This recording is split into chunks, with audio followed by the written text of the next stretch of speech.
could ask me questions and I'll hang out for a little bit.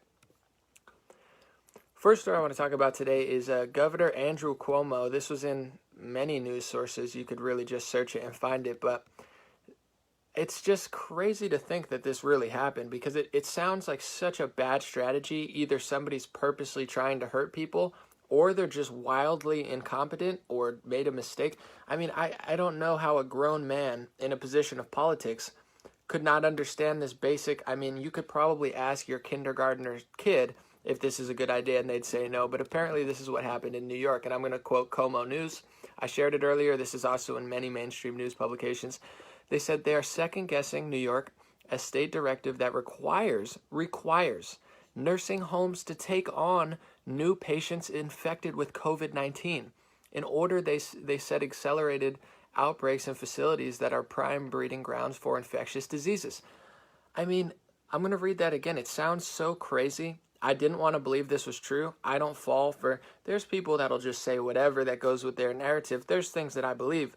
But I made sure this really came out before I said it because I was like, this can't be true. I've heard millions of people say a state directive that required nursing homes to take on new patients infected with COVID-19 in order, they say, accelerated outbreaks in facilities that are prime breeding grounds for infectious diseases. Of course, forcing people with COVID-19 in nursing homes is a terrible idea. Everybody knows that.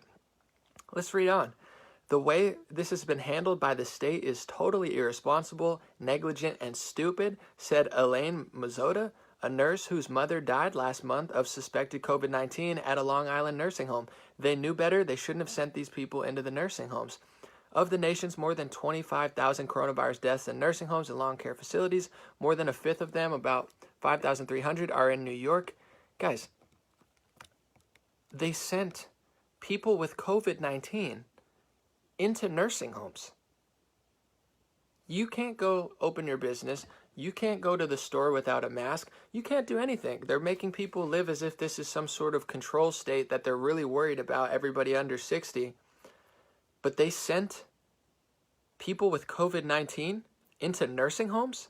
How many people did that kill? I mean, I'm iffy about some of the strategy here, but even I'm not that, I'm not that loose with my rules. It's like that's number one rule that I would never do, regardless of, I want to open up business. There's certain things that I want to do. I would never say, why don't you just send all the people with COVID-19 to the nursing homes? That sounds evil. That sounds like what somebody would want to do if they were purposely trying to kill elderly people. Even in my most open America plan, I would say anybody with COVID-19, the elderly, make sure to protect them. I mean, that's just wildly, shockingly obvious. And the fact that they didn't do that in New York and it's barely making the news just shows you who the news really is. They don't care about health. They don't care about the safety of your elders. They just use them as a political prop and say, you don't want to kill the elderly, do you? Well, no, of course not. But that doesn't mean I want to force us into a Great Depression. Do you want to kill the elderly? Because the fact that no one cares that New York State sent and required nursing homes to house COVID-19 patients, it's so crazy. I just want to believe that this isn't true. I just want to believe this is a made-up story, but it's all over the place, and it seems to be like what they did. It's disgusting, and that's who these people really are, and all they do is keep moving the goalposts, and so many people don't seem to notice. They say, no, I want to save lives. Well, if you want to save lives, do you know that in New York that they actually sent COVID-19 patients to nursing homes? And obviously New York is doing worse than anywhere in the country. And also they're adding thousands of people to the death toll. This is just a fact. It's in New York Times. They're adding people to the death toll that never got tested. They don't even know if they had COVID-19. Out of the people who were tested, they don't know that they died of COVID-19. In fact, in thousands of cases, they know that they didn't die from COVID-19, but they had COVID-19, so they put it on the death list. It's such a corrupt system, and this is just showing time and time again why people lean libertarian. You could call it conservative right-wing. I think those have had negative stigmas in the media. I'm not a libertarian through and through, like that's not my allegiance, but I lean towards the right because that means less government. I like the idea of saving people, but anytime you put anything into the hands of the federal government, they squander it. Obama wants to build a website. It costs him billions of dollars and it doesn't even work properly. It doesn't cost that much money to make a website, no matter how complex the programming is. You could do that under 100 million easy. I mean, a billion, 2 billion. That's what government does. You give them the right. I want to protect our elderly, but I don't want the government to shut down everything and tell me I can't go into a store without a mask on. And I'm the crazy one, but you guys just ignore the fact that government, with that power that you just gave them, they're shutting down hotels, putting COVID patients in certain states. They're letting COVID-19 positive people go into nursing homes. How could that not kill people? Even if you think what I think, which is they're massively inflating the numbers, because that's just a fact, I would never do that. Not in my wildest dreams would I ever do that. But that's what they're doing in New York City. It's insane. It's disgusting. People need to share that article and really show people that. And I just can't fathom what's really going on. Overall, the next thing I'm talking about, someone said you look tired. Guys, I'm fine. Listen, don't come into my live stream and say, Anomaly, take a vacation. Where am I going to go to vacation? Nowhere's open. Are hotels even open? Guys, just enjoy the show or don't. Don't tell me that you look tired. It's 11 o'clock. I had a good day. Second story I want to talk about is Georgia. So on the flip side, New York did terribly. And you could say it's because of congestion in New York and New Jersey. But also you could look at India, who's not doing as bad. You could look at Japan, who didn't do as bad. It's not just per capita and density. That's not true. You could just look at the rest of the world and see that there's not a correlation there. But overall, Georgia decided to open up. And, everyone was very critical of it. You had infectious disease experts were PO'd. You had the media was very upset. Even President Donald Trump decided to throw some shade at Governor Kemp, excuse me, because he didn't want Georgia to open up against his phase plan. I got a lot of heat from a lot of people who like Trump. They said, Anomaly, how dare you question him? Don't talk about it. Don't say it. Don't tell the truth.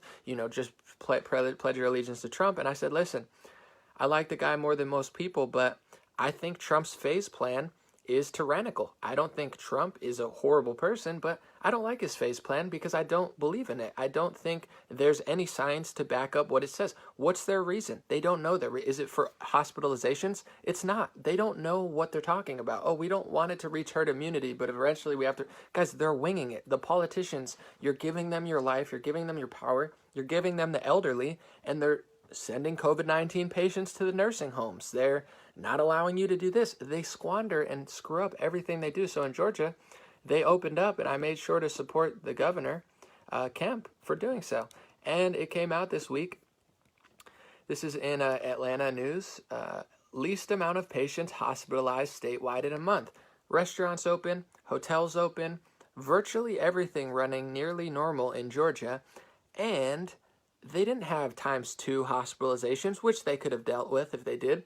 They didn't have 3 or 4 times hospitalizations, which they probably could have dealt with, but they didn't. They didn't have 10 times. They had less hospitalizations because there's actually, if you even in a flu season, there is science behind having a schedule, having a job, getting fresh air, social interaction, boosting your immune system. That's what the whole science behind vaccines is, that they give you a little piece of the virus and then you become immune to it. You build antibodies and then you can fight the virus. That's what vaccines are supposed to be. So this idea that you're supposed to stay inside for 2 or 3 months or 4 months, that's going to have an effect on your immune system. It's actually it's not great to be around dirt all the time. The next time you go out, you're probably going to be more susceptible to disease. That's just how it works. So there is science behind what they're doing to people. Forced isolation, no social interactions, closing down gyms. This is all going to have real consequences. Yeah, you might save some lives, but you might screw up some lives. You might do this, you might do that. They're not even trying to study what I'm talking about. They're just saying we're saving. So why didn't they want Governor Kemp to open up? Because now he has proved what we all knew would happen, just like Florida did with the beaches, which is there is no monumental crisis that justifies what they're doing. And all you have to do to understand that is just listen to why they said they shut down. The 2 reasons they gave you for shutting down in March was the mortality rate is astronomical, which we now know that it's not. And they also said there's going to be too many hospitalizations. We need to close down all the hospitals, cancel cancer surgeries, cancel hip replacements, cancel it all, because we're facing a war, a crisis. that crisis never blew up to that level, not even close, especially in Georgia and other areas. California, not even close. It didn't even come one. I mean, they undershot by times 10, times 20 in certain areas. But they never readjusted. That's why they shut down. People think, they watch the news, they watch the television, and they think that they're not going to get coronavirus or COVID-19 because of what's happening. But if you listen to the governors and you listen to the health experts, they're not saying they can stop the spread. This isn't going to just disappear into thin air. You can't stop the spread. All you can do is hope to slow it so you don't overwhelm the system. But the paradox and the irony, which we've talked about many times here, is they did overwhelm the system because of their approach, their one-size-fits-all communistic approach to the situation. Instead of being reasonable with areas and where people were and how much the spread was, they all just went crazy and said, month shut down, 2 months shut down, 4 hospitalizations. They didn't want their hospitals to be overwhelmed. It didn't happen. The reverse happened, and they just kept going, guys, and they're winging it. And that's why I call out Trump. I'm not blaming him. Fauci, Birx, Newsom, Lightfoot, they all have responsibility for their own states and their own cities. However, Trump is behind the phase plan. What is the phase plan? Phase 2, phase 3, your business? They're winging it, guys. You can go in a Costco with 200 people, but you can't go into a hair salon with 2 people. You can be in a grocery store with 100 people, 150 people, but you can't go here with. I'd wear a mask in there. We can't wear a mask and go to a hair. They're winging it. Phase 3, you can open on the 30th. What's there? They have no calculations behind this. If they did, how many hospitalizations? They tell you this is what would happen without it. Every prediction they've made is wrong. 2 million people would have died. 3 million people would have died. Herd immunity is horrible. They want to tell you how bad Sweden's doing. Guys, it's not even doing 2 times worse than the United States. And if they hit herd immunity quickly and we don't hit it for a while and our death count goes up and theirs starts to level off, eventually they're going to be better than us at a certain point, because that's just how it works. Maybe it might be worse. We'll figure it out. But every reason they've given you for the shutdown has been wrong. And as they're telling you that you're not allowed to do stuff and go to spas and hair salons, they're putting in New York City elderly people with COVID-19 patients. This is why we should never give government this power ever again. But so many people are frightened, even right-wing people, left-wing people, doesn't matter, people who love Trump, people who hate Trump. I don't want to. This is the safe route. They've convinced you that shutting down the economy, destroying tens of millions of jobs, ignoring the fact that they're putting COVID-19 patients in nursing homes, ignoring the fact that we can face a crisis such as the food supply worldwide could destroy hundreds of millions of lives, locally could destroy tens of millions of lives. We're facing real life situations. What happens when people get forced into poverty? What happens when Amazon upgrades and all the billionaires gain, $10-20 billion in wealth, and the average person is losing a salary, losing a job, or at best put on a paycheck that incentivizes them not to go back to work? There's many people who are getting more money now than they were when they were working, screwing over the person who owns the shop. I mean, you got people talking about buying up other businesses because they're going bankrupt. This is going to have that, and that's just the financial. What about being indoors, forced isolation? Known effects: depression, overuse of pills, which is already happening, more domestic abuses, more child abuses. It's not my opinion. It's already in the news. They're facing 75, 95, percent increases on calls because you're forcing people inside. Not exercising as much, eating more, not having social interaction. This isn't like a fringe theory of mine, like Anomaly, that's great. No, that's how the world works. Take a sample size. Let's take you, put you inside for two years or a year, and then take you and have you play sports, exercise, go to events. That version of you is going to be 20 times more healthy. It's just really simple. So, my buddy Bill Malugan at Fox LA, he's like a local guy. He said it perfectly in a tweet. I shared it. He said, have the goalpost move. First, Governor Newsom direly predicted 25 million Californians would be infected by May. So Newsom told people, we have to shut down because 25 million Californians are going to have COVID-19. And he predicted that the hospitals were just going to be like a war zone in California. Then we flattened the curve. The Mercy, they brought in a whole ship to put people on. It went unused because they didn't need it. Hospitals were never overrun. They're actually firing thousands of workers because there's no money coming in. And then that was the goal.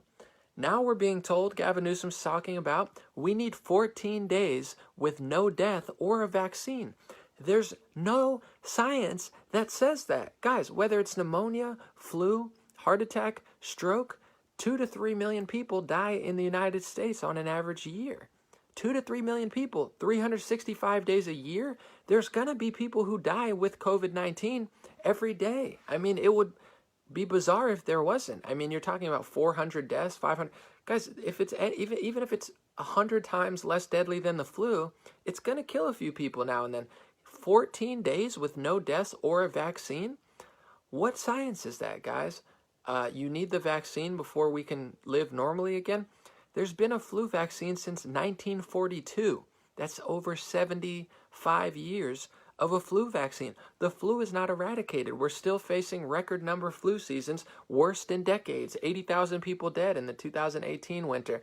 This is all real. You could Google everything I said and look, and you'll find mainstream news articles in New York Times, CNN, Fox News, everyone. No one's not covering this. So there is no science behind 14 days with no deaths. You know, I'm gonna cancel all ice cream until there's 14 days without a heart attack. Yeah, I mean, this is communist ideology that just makes absolutely no sense.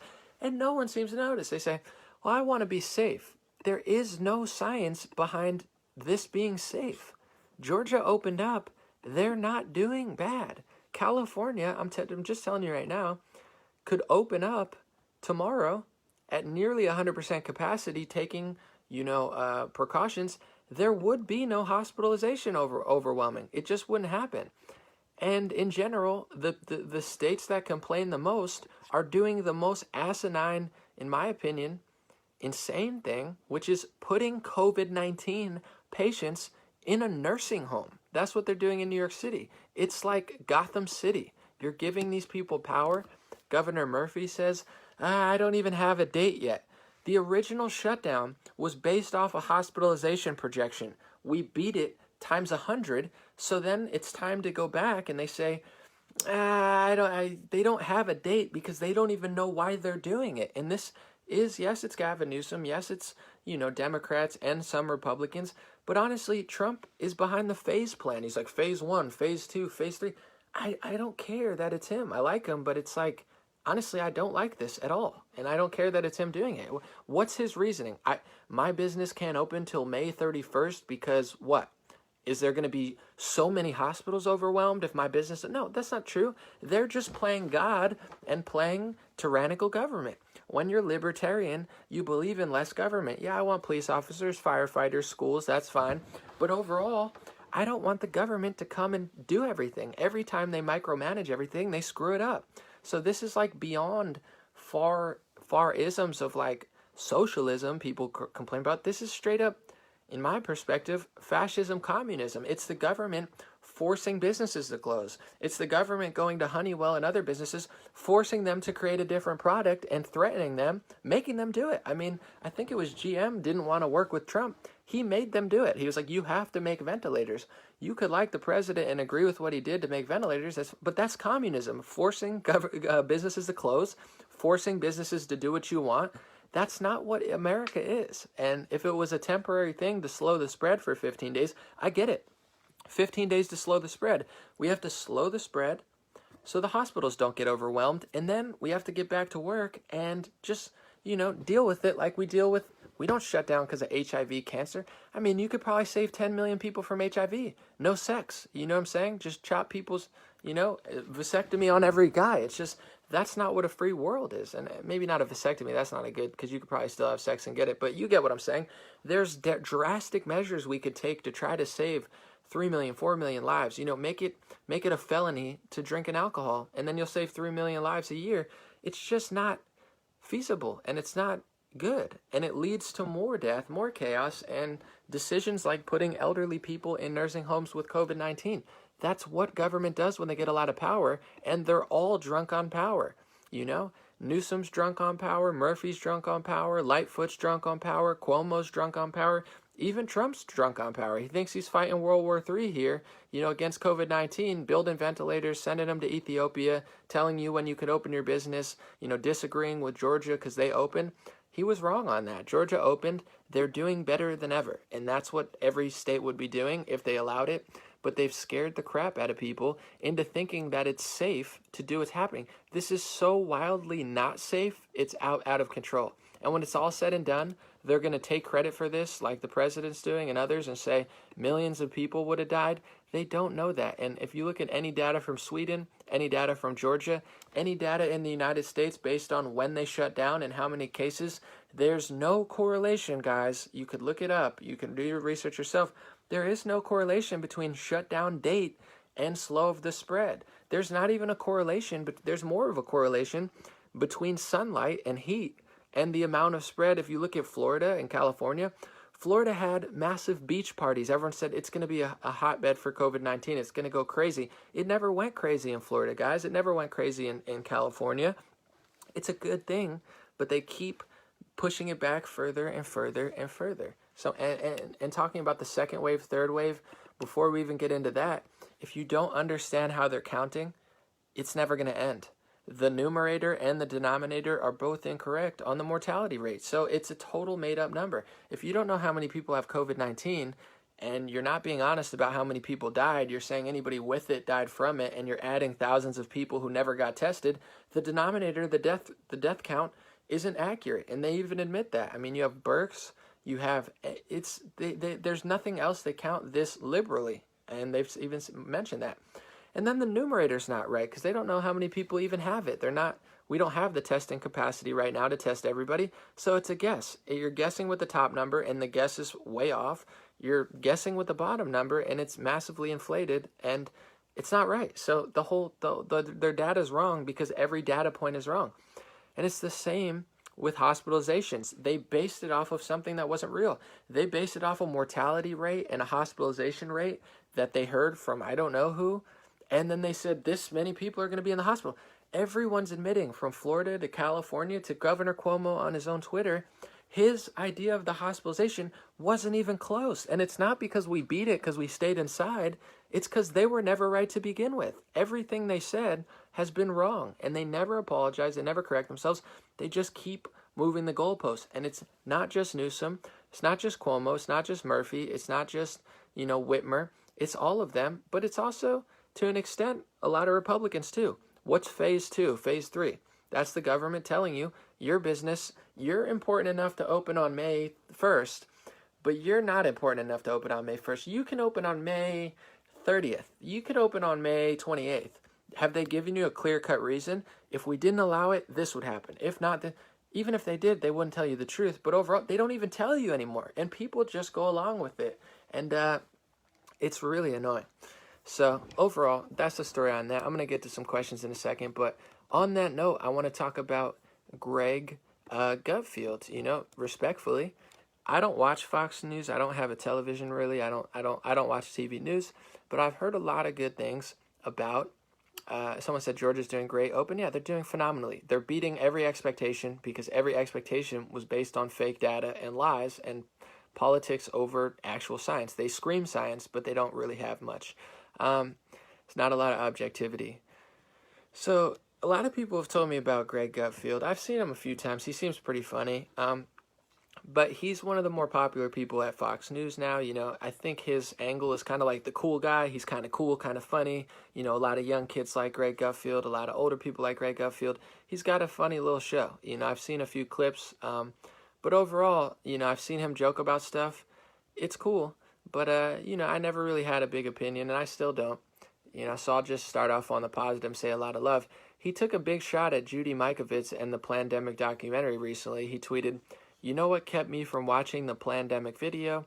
All the people flooding social media commenting me to watch Plandemic video.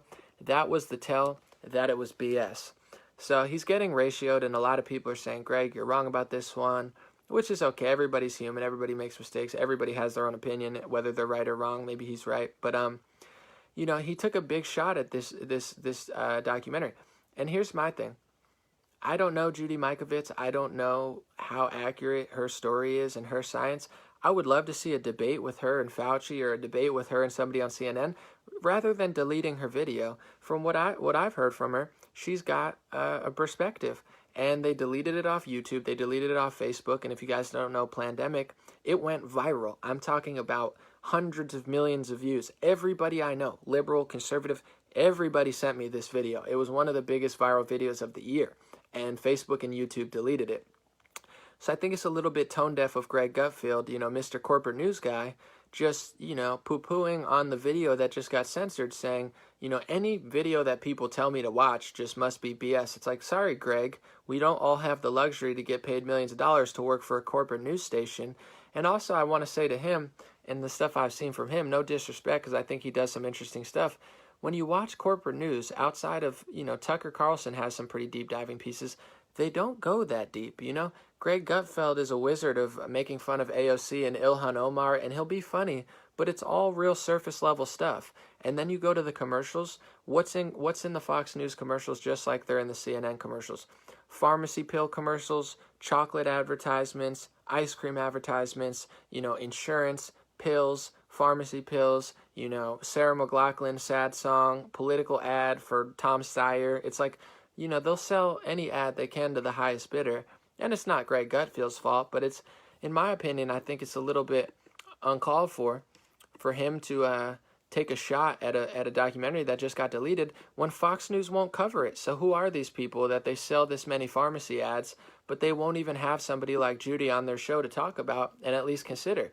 It starts to get into some stuff that we talk about a lot, which is a lot of people are, I don't think he's purposely doing it, but they're gatekeepers. It's like, I'm the corporate guy, I got the big money, I got the corporation behind me. Anybody else that talks about anything is a conspiracy theorist. I laugh at you, I don't watch viral videos because if it goes viral, I don't even care about it. It's probably fake. That's the mindset of a gatekeeper. That's the mindset of somebody who gets paid to just say, if he ever went as deep as me or Judy Mikovitz or anybody, he wouldn't be on Fox News. And I know that because Diamond and Silk decided to start talking about Big Pharma. And, Diamond and Silk are very loyal Trump supporters and Republicans. And all they did was have a few interviews and say a few things about the pharmacy industry. And they seem like they got canned from Fox News very quick. So it's like, if he's going to take a shot at Judy and her documentary, I'm going to take a shot at him. No disrespect. I think he's a funny guy. But it's like, Greg, why don't you go a little deeper than just, talking about Ilhan Omar and AOC? All he does is, toe the party line of, circusry. It's like, ha-ha, Ilhan Omar, ha-ha, AOC, ha-ha, the Flynn report. He'll never talk about the pharmacy industry. He'll never talk about the deep stuff. He'll never talk about what Judy was talking about, which, honestly, is kind of a big deal, whether he agrees or disagrees. So, I'm just sticking up for my friends on the internet because we don't all have the luxury of having a cable news network behind us. And as they're censoring more and more people, including thousands of people who support the president, it's a little tone deaf for corporate news hosts to start ragging on people who can't even get a fair shake. So overall, I think he'd be a lot wiser, or at least more honest, to have her on and interview her and talk about her and disagree with her and debate her rather than punch somebody while they're getting censored. I think that's totally just ridiculous. And, that kind of just shows you the fact that somebody at Fox News, most people besides Tucker Carlson, they don't do that much. They just toe the party line. If you get too close to home, either they don't let you be there or they give you just enough to be entertained. They're Republican, you're conservative, they're conservative, they love the country, you love the country. But I never see them hit the deep diving issues. And to me, that's just a big red flag that somebody who does hit a deep diving issue, perhaps the biggest issue of this year, definitely the biggest issue of this year, the cool guy at Fox News has to make fun of her and say, oh, I'm above her. I don't watch those videos. It's probably fake. It's like, bro, she touches more issues than you'll ever touch. You sell pharmacy pill advertisements in your commercials, and you never talk about anything. So it's like, I'm just defending, people that aren't allowed to even speak on social media. And once again, before I end it, I'm going to answer some questions. I'm just going to say, I don't know Judy Mikovitz's story. I'm not, a PR team for her or anything, but, she worked at certain places, and I think she, at bare minimum, deserves a platform. And if they want to delete her video, instead of bad-mouthing her all over the media, left to right wing, they should have her on 60 Minutes. they'd edit the you know what out of that, but have her on Fox News. You could have her on in Debater. Say, I don't believe you, I don't like you, I don't trust you, I think you're lying. And that's what the world deserves. I can't stand watching people I like or I don't like even get deleted off social media, and then everybody just gets to talk about them, but they can't even sit there and defend themselves. So do I know what Judy Mikovitz is saying, whether it's true or false? I don't know because I wasn't there, but I do want to let her talk to somebody of her caliber in the, medicine industry and let the people see that. But don't pretend like you're a populist for the people, conservative guy, and take a dump on people who get their videos deleted, because these are the same people that'll lie about me if, God forbid, they decide to go further and further like they have. Is that what they're going to do to me? So, I don't watch that stuff. It's like, bro, I run circles around these people. They have a corporation behind them and all sorts of money and power, and they still can't do the numbers that me and Judy are doing. We're different people, but it's like Judy did bigger than Fox News numbers, and they deleted her video. So it's like these people have this big machine behind them and still can't compete with a lot of people on the internet, and then they want to talk bad about them after they get deleted off social media, and I'm not here to see it. So someone said they should totally have her on in Debater. That's it. You don't have to. You could say, I think she's phony. I think she's lying. Let's hear it, though, because she has a lot of interesting things that I heard.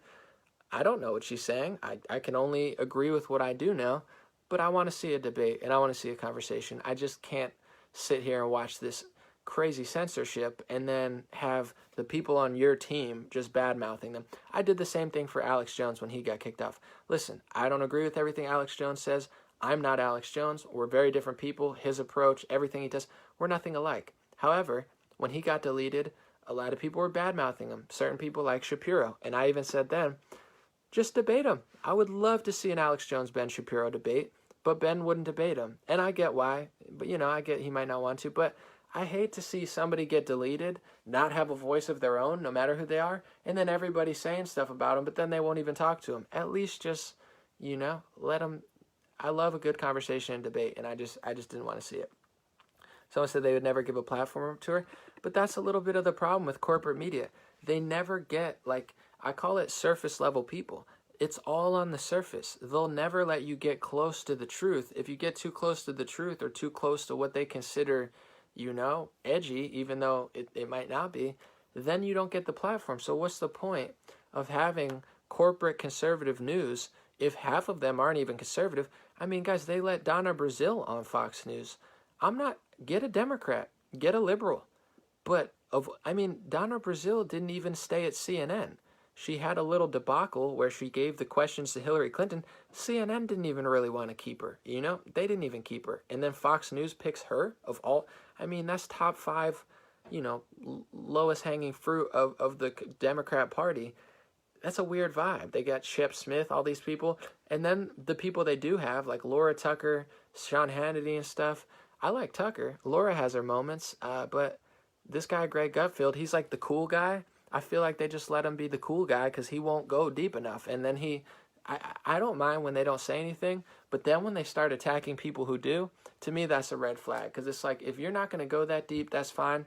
Just do your thing. Be the jester on television who just makes jokes about things that are irrelevant and will never help anybody. But then to have the nerve to go at somebody who just got their video deleted and be like, oh, I'm so above that. It's like, no, you're not, dude. You're not that important. But that's what I think. Anyway, let me know what you guys think. I'm going to read Jacqueline said, if someone is wrong, prove it. Dismissing them only gives them more fuel. I've seen not a single article or a single tweet that explains, or a video, I'd love to look, that explains what she's saying is wrong. I love a good virology debate, but that's part of their plan. And that's what I started noticing. I was talking to somebody today on the phone, and I was explaining to them, there's people on the right wing who don't follow the norm, because I study everything too, and I watch how people operate. And there's right-wingers, a lot of young kids, they're building a movement called America First. Some of them are a little mean, they could be a little rude, they're 19, 20, they could be nasty. I see the bad side of them, but at the same time, I see all the things that they're doing right. And the Republican Party rejects anybody who really, not everybody, but they have a certain goal. And a lot of them are things that are probably smart to do. but they group them and say they're all like this, and I'm like, no, that's not true, and then they shove it to the side. So I start to see what they're doing is like they just want to hold the status quo. If you challenge the status quo, they reject you immediately and throw some sort of label on you, and that's why we can't really accomplish anything. You got all the party line and cheerleaders. Like, we need to stand firm, or else we just get worked and played. On the left wing, they don't really value voters. They do whatever, and same with the right wing. I'm starting to feel like if we have to deal with this shutdown, why do we have to deal with it for so long? To me, I think it's that so many Republicans don't want to say anything. They either want to like blindly support Trump no matter what he does, or they think that being a good Republican and Trump supporter or conservative means never disagreeing with him. You could disagree with your kids, your wife, your husband, but not the president. Guys, give me a break. These people are public servants, and that's why they get away with so much corruption, because no one ever wants to hold them accountable, and no one ever wants to question them on the left wing. Oh, you're going to make Trump win. Don't question them. On the right wing, oh, you're going to make Joe Biden win. At a certain point, we're just lemmings and pushovers. They do whatever, and then we get duped into a 3-month shutdown because no conservatives want to say anything. I start to notice that stuff. Yeah, if you don't fit the mold and you question too much, they say, like, there's people here on messaging my supporters like Anomaly's a fake Trump supporter. I'm not. I'm a hip hop artist. I'm a news analyst. I'm a human being. I'm an American citizen. Before I'm a Trump supporter, I've made a song supporting Trump. I've openly supported him. It's not my identity, though. He's the president of the United States. I support him when I believe it's right, and I disagree with him when I think it's right. That's not my career. Doesn't say I'm Trump's PR agent. Listen, I believe in America and the Bill of Rights a lot more than I believe in individual politicians, and I'll say how I feel, and I think people will respect that. Someone said cheerleader. Yeah, summer. That's a good question. Shelly said cheerleaders, some are bullies. That's exactly right, Shelly, and that's what I've been feeling recently. I'm glad you said that, because it's not just like people disagree with me. I don't mind it. Like, Anomaly, I think people are really big bullies. Like, a lot of these people that are like super, and when I say this, I have to preface it. Not everybody. Most people are amazing. 90% of people are fantastic. I'm not stereotyping, but there's some certain people in the Trump sect, especially the people who are like obsessed with them on like a cult-like level. They get really nasty. I mean, I've gotten some nasty people that I like that have pretty big followings in the Trump world. If you don't blindly just think Trump's going to save the world and like you want to believe in the Bill of Rights or something, they freak out at you and they start bullying you. It's like, I got a really beautiful message on Instagram, and someone said they saw one of my videos and they said, I'm so glad I saw this because I thought I was alone. I was left wing, and then I left the left wing to go right wing because I didn't believe in the left wing. But then I started getting scared. Like, people are scared on the right wing, not everybody, but they're afraid to disagree with like the status quo. And then he was like, I'm glad I saw your video because you're the first conservative leaning person that I've seen that actually said this. I've been thinking it, but I'm like afraid to say it. But then I'm thinking, if I'm afraid to say it on the right wing, isn't that why I left the left wing? I left the left wing so I could be free on the right wing to say the truth, but then you get to the right wing and then you can't disagree. It's like, guys, that's not how it works. Rand Paul disagrees with Trump all the time. They go golfing together. He's got thick skin. If he could put up with CNN, NBC, Lester Holt and Anderson Cooper, he's not going to be bothered by people who like him who don't agree with him. He's a grown man who's been in business in New York City for 50 years. He's not going to be thrown off by people who disagree with them. It's like people have become a little bit bully-y, and to me, they think you shouldn't disagree. I think that being so complacent is why politicians take advantage of us. Whether it's Mitch McConnell, Nancy Pelosi, Trump, Lindsey Graham. Listen, they're all different people, but at the end of the day, they don't live your life. Their business is not getting shut down. I don't think they always know how we feel because, I think they would act differently if they all had to wear a mask every day, if they couldn't open up business, if they couldn't buy meat and food that they wanted to eat. They would start to be like, wait, maybe this is worse. I think it's okay to stand up for yourself. That's what I think, but... All right, let's read some comments. He said, this guy makes a lot of sense, hard to find these days. Thank you, Alan. I appreciate you guys, too. And it's good to know there's a lot of people that are here, I appreciate you guys, too. I'm going to read Richard's comment. Richard said, Trump isn't a politician. I want to see that. He isn't looking for blind followers. Speak out and we'll listen. It's the blind followers that bully the crap out of me. I don't care. I'm not like a baby, but they're like nasty. But then you listen to Trump. He says that himself. He's not a baby. Trump says, I like when people point out my mistakes. He said it on Dan Bongino's podcast. He said, I like when people call me out. He said, when you call me out, though, just be real about it. Don't be a liar. Don't be CNN. Don't be NBC. Don't be like a psychotic NPR employee. He doesn't like those people because why would you? They're just, they just scream at everything. Those are the people Trump doesn't like. He doesn't mind people who like him, who call him out when he's lying or when he's wrong. He's wrong about the numbers. I'm not going to stop saying it. He's wrong about the data. The phase plan doesn't make sense to me. If every Republican felt like me, they would have ended it 2 weeks ago. But because everybody's so complacent, they just let it fly. It's okay to disagree. And I think it's massively counterproductive to like bully any Trump supporter who disagrees. But, it's all love. Someone said, I'm going to read this comment. He said, Vic said, I'm so lost when it comes to today's politics. I should be able to trust our leaders, but I'm starting to feel like I'm in the twilight zone when I hear them now. I'm glad you're saying that. I hear you. It's creepy when you listen to the things they say. It is the twilight. I went to a store today, guys. It's like I'm in a sci-fi movie. Everyone's wearing masks. People are wearing bandanas, like they're robbing the place, except you're supposed to wear a bandana. Everyone's wearing bandanas and masks. I'm like and it's all based off of hospitalization numbers and mortality rates that don't exist. And they've said that, but then they've just like conditioned people to do this stuff. It's nuts. And then I speak out against it and they're like, Anomaly, you're a bad. I'm like, guys, I'm not just disagreeing like Trump tied his one shoe or something. I'm voting for Joe Biden. Like, I didn't say that. I'm just saying this is crazy what's going on, and I'm not going to stop talking about it. It's not like a little disagreement. I'm talking about 30 million plus jobs, like freedom, the Bill of Rights. These aren't little issues. No, don't say that. I'm like, guys, what planet are you living on? I feel like I'm in the Twilight Zone too. It's nutty. Someone said, you're so great for saying this. We can't be blinded by anyone ever again. And this is a big thing. I think, my Christian or religious supporters know this, and others, you could just understand, even if you're atheist or whatever, it doesn't matter. But like, it's the following idols thing. I hope you like me. I hope you like me. But I'm not your God. I'm not your leader. I'm just a guy who happens to make more sense than everyone else. So you listen to me. And at any point, if I don't, click the unfollow button and, let me be, and you go live your life, and that's a beautiful thing. I'm not your leader. And even if I was, then I'm a public servant. If I was your politician, you should hold me accountable. If I get detached from reality, you should bring me back to reality. So these people, too many people, worship human beings and politicians like idols. They treat them like deities and gods, thinking they're going to save the day because we're all looking for a godlike savior.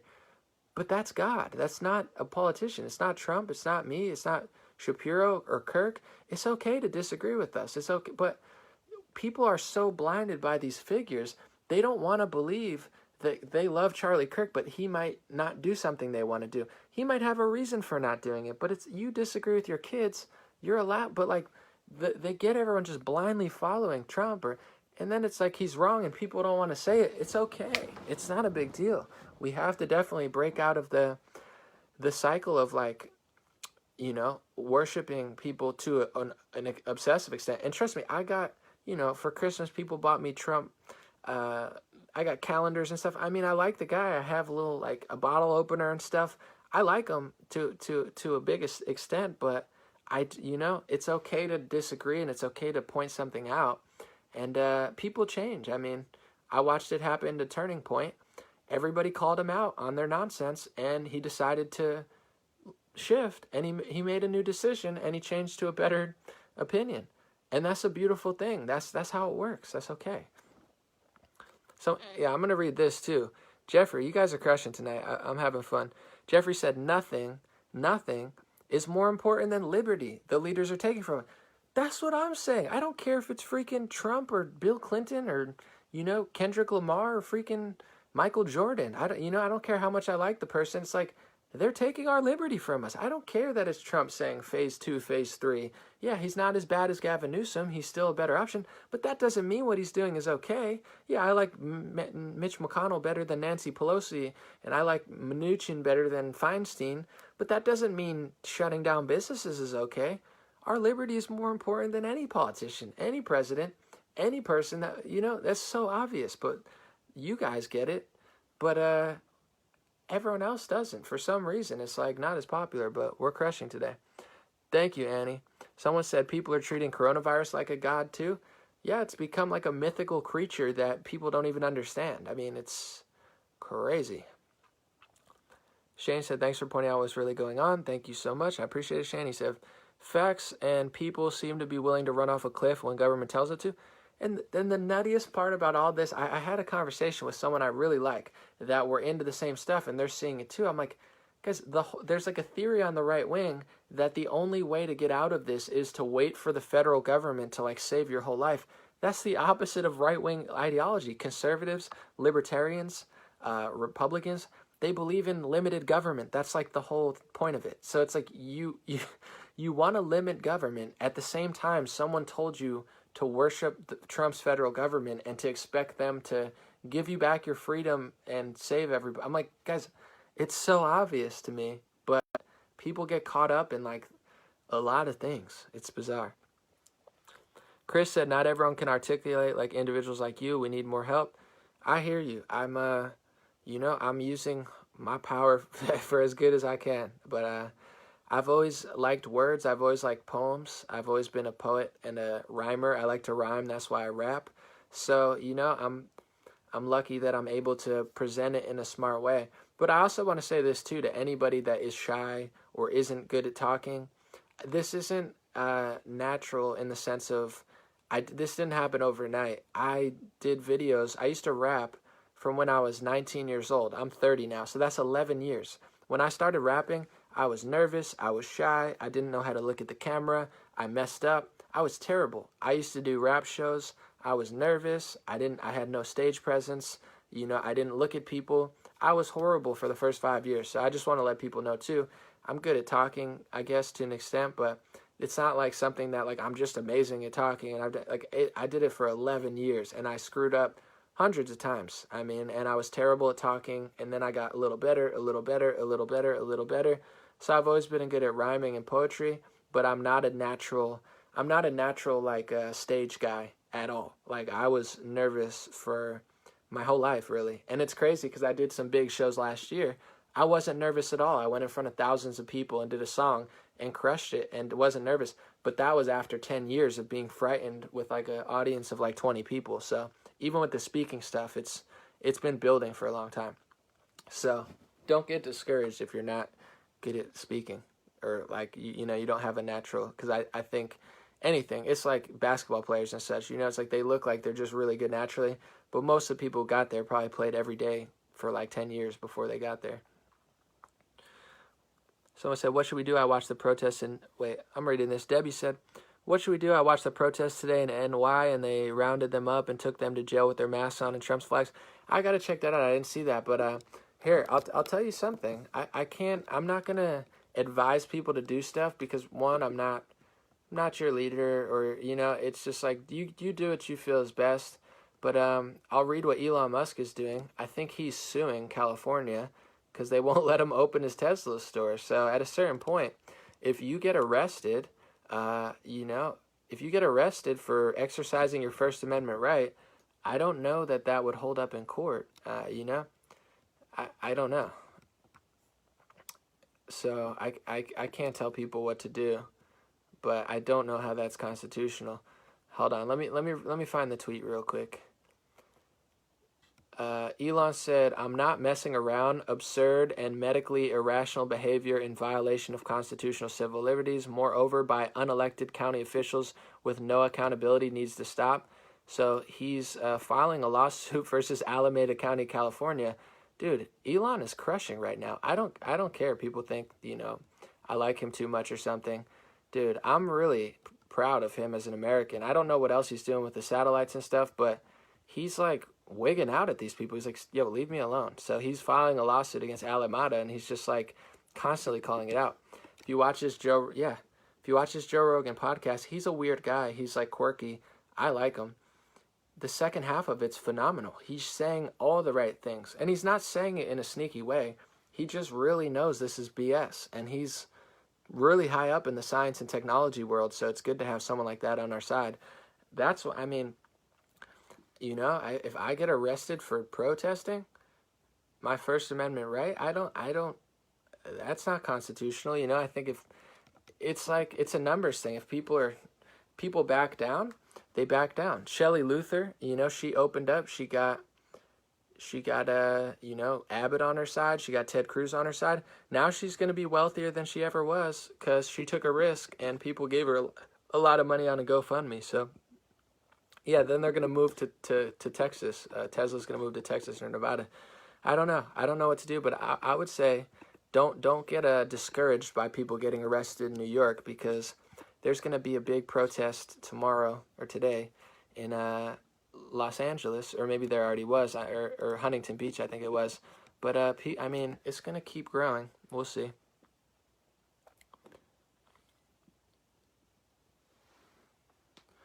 Yeah, it's crazy what they're doing. He just threatened to move him out of California. Yeah, he's going to move him out. He gets it, man. Him and Kanye are the same type of like weird celebrity that's like on point. I'm going to read this comment.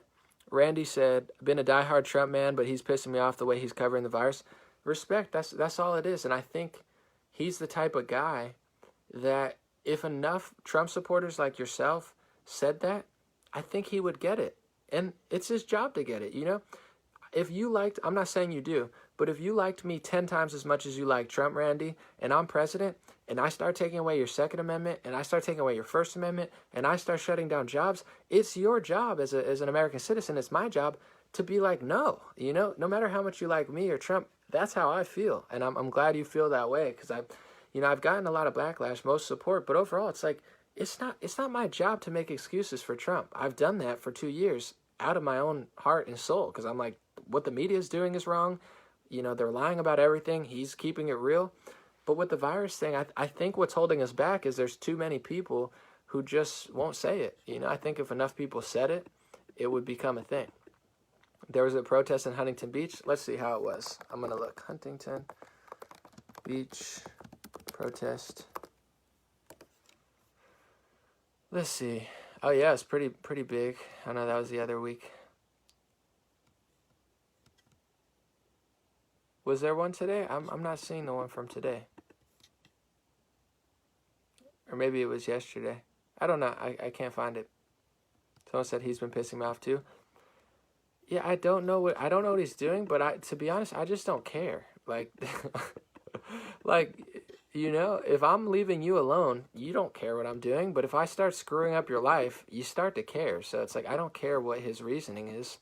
I care that he's doing it or allowing it and not really being a little, you know, like he's mad at Georgia. Georgia's doing fine. And I think that's what they're afraid of. Like with the whole China Fauci thing, I don't know who's responsible for it. Maybe it's none of them. Maybe it's one of them. But overall, they were both involved. So they blame him. He blames them. To me, it just seems like a game of like a blame where none of them want to take responsibility. Because if they find out, you know, whether it's Fauci, Birx, Trump, Newsom, Murphy, whoever, if people find out that opening up is not going to kill them, you know, and it's not going to overwhelm the hospitals, then they look bad for doing it for 2 months. So they're just like drunk off power. They're all drunk off power. They're like, I'm going to do this. They're just winging it. And I can't understand why they're doing this. It's like either they're just like, I don't know, but you really think like this, there's no way this would have flown in the 1700s, the 1800s, or early 1900s. There's no way this stuff would have flew. Like, people would have been over this in a week. Like, they've softened us so much, I feel like, over, like, social justice, political correctness. Like, we're soft. Even the right wing is soft, and the left wing is super soft. But, you know, there's some real ones left, and we're bringing it back, so it's all good. Someone said the 666 bill. Yeah, that's crazy. 6666 bill. That's real. That's crazy. The tracing bill, 6666. Yeah, I've seen that. Very creepy. Very creepy. Someone said, huge Trump supporter, but the bill is... Yeah, I hear you. I wish Trump would man up and open up America. I feel like everyone would forgive him. All Trump supporters would forgive him if he just took the reins and said, listen, we're going to open up. They lied, or, we have new info. He doesn't even have to say they lied. Just say, that's what we did with what we had. Now we're doing this. But that's not what they're doing, because they don't even know what they're doing. They have no reason for what they've done. The 15 days, I was for the 15 days. I wasn't like gung-ho about it, but I was like, we'll take a week and just assess this. And then it became 30 days. And then Trump extended it. And I'm like, yo, this is crazy. Like, you're going to extend it for 30. And then they're extending it for 60 days. I'm like, this is crazy. And people are like, and I'm like, stop. I'm like, I'm not going to stop. This is nuts. There's no, like, we want to be safe. There's no safety aspect to this. They have no reason. But that's how they operate. Even with a lot of these big news stories, they scream one part of it. So you think that but then you research it yourself and you're like, none of what they're saying is true. Trump is doing the border. And then you listen to the whole border thing and you're like, he never said that. He never said Lysol. What are you talking? Like, they do this with everything. And they got us on this one. Someone said, this is a test and we're failing. I hear you. I hear you, Michael. Someone said, I love this guy. He's smoking just as much as all of us. I hate to ruin it, but I'm not. I didn't smoke today. I'm not under the influence. I just look like I did. I got the weird, like, Einstein frizzy hair, like a mad scientist. Andrew Bronco said, Anomaly, how do you feel about the schools? When do you think they should open up? Well, personally, I mean, let me look real quick at Sweden, because I know it changes over the days, but Sweden kept schools open. Let me see how they're doing. Let's see. Yeah, Sweden kept schools open. They're on the down of their curve. They're not doing, let's see, they're not doing phenomenally, but they have 3,000 deaths times about 30. I mean, they're doing roughly between 1 and 2 times worse than America total. But I personally think schools should be open. That's my personal perspective, my opinion. I think schools should be open, and if people are afraid, I think they should stay home. If people have immune compromised or elderly people and they're afraid, they should stay home.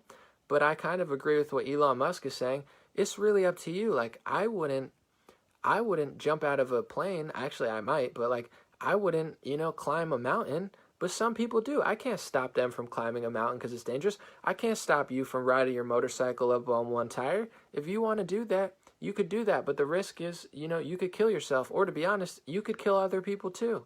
That's just same with drunk driving and stuff. It's illegal. You shouldn't do it. But at the end of the day, there is free will. And if you mess up, you're responsible. And if you screw up, you go to jail. So I don't understand this. Everyone has to do it. If you're afraid, you could stay home. If you're immune compromised, you should have the decision. Or if you're elderly, if you're 90 years old, you should have the decision. I want to play tennis. I want to go hang out with my friends. I'll take the risk. That's your right. They shouldn't allow the government to force you out of school or to force you in your, let's lock up all the elderly people, even though we know the whole point of many elderly homes is to keep them in a community with elderly people. The science is very clear on how communities keep people alive for longer. It's pretty well studied, They studied it in Italy. They study it all over. So I think people should have the choice. I don't think schools should be shut down. The death rate among children is wildly low. I mean, astonishingly low. It's so low, it's minuscule. On a scale of minuscule to minuscule, it's smaller than you would ever think. So then if you watch the news, they said kids are having heart attacks left and right. Did someone have an adverse effect to something? I'm sure. But overall, this is crazy what they're doing. I mean, there's cancer, there's flu, there's AIDS. You could probably stop thousands of kids from getting STDs if they don't see other kids. But who the freak is going to make people not see other kids? That's how the world, that's freedom. People live, people die, people take risks, people don't. If you want to stay home, you should stay home. But I absolutely don't think they should close schools. I absolutely think, personally, if they opened up all schools tomorrow, I don't think there would be a single over-hospitalization crisis at all. I just think some people would get sick, some wouldn't, and people would build their immune system around that, and eventually we'd reach herd immunity, and we're going to have to reach it at some point anyway. They could keep us indoors for 2 years, then they're just delaying the inevitable off of the idea that hospitals are going to be overwhelmed when they're not even close to being overwhelmed. I absolutely think they should be open. I think it's a disgrace what's happening. So instead of what about the allegations about New York hospitals? I don't talk about anything I can't prove or that's not really proven. I've seen the videos. I believe it's a possibility. Overall, I try to stick to things that are less risky, not to stray away from the hard stuff. Just, I think that's a smart thing to do when you're, trying to get a lot of people to see what you're doing and believe it. If I play a claim of a doctor, they could say she's fake or whatever, but overall, the fact that it's mainstream news that Chris Cuomo or Andrew Cuomo, excuse me, or the health officials of New York are putting COVID-19 positive people into nursing homes, to me, that's the bombshell story. So it's like people could say, oh, that doctor's not real. But if this is a known fact, I mean, what else are they going to do? If they're willing to put people with COVID-19 in nursing homes, what else are they doing? That to me, that's a cardinal sin. That's terrible. You're putting infected people into nursing homes. Even on my worst day of wanting to open up the country, I would never say, yeah, let's shove infected people into nursing homes. That's evil. You should never do that. If you're sick, don't go visit your grandma. Wear a mask. Have them wear a mask. But don't force the whole country to wear a mask while you force people into nursing homes that have COVID-19. These people are disgusting. I'm so tired of these people. And letting prisoners go free? Totally, yeah. The one thing I'm laughing, I mean, it's not a laughable matter, but like, conservatives are like, let's let the courts decide. And I'm like, yeah, of course, we should let the courts decide on anything, but it's like the courts are just letting people out of prisons. So it's like, you get what I'm saying? I'm like, that makes no sense. Why are they doing that? Oh, let's let them out of prison, but you can't go to the store. Like, there's what is that? Letting rapists and child molesters and elder abusers out of Orange County jails? What in the world is that? It makes no sense. And that's the thing. Trump doesn't have to be on everything, but it's like he's tweeting about Sweden. He's mad at Sweden for opening. He's more mad at Sweden than he is for his own country letting child molesters out of jail while we're locked inside, and he's telling us we got to wait till phase 3. I'm wildly unimpressed with his leadership right now. It's like, dude, what part of letting out, and it's not his fault, it's mostly liberal states and Democrat states, but it's like priorities. Like, this is gross. Gwen said to me at 70 years old, even if I get sick, I'm not going to the hospital. And that's your choice. Like people, I don't believe in medical tyranny. If you don't want to go to the hospital, that's on you. You shouldn't have to be carted, forced anywhere. Like it's at a certain point, they take a year out of our life.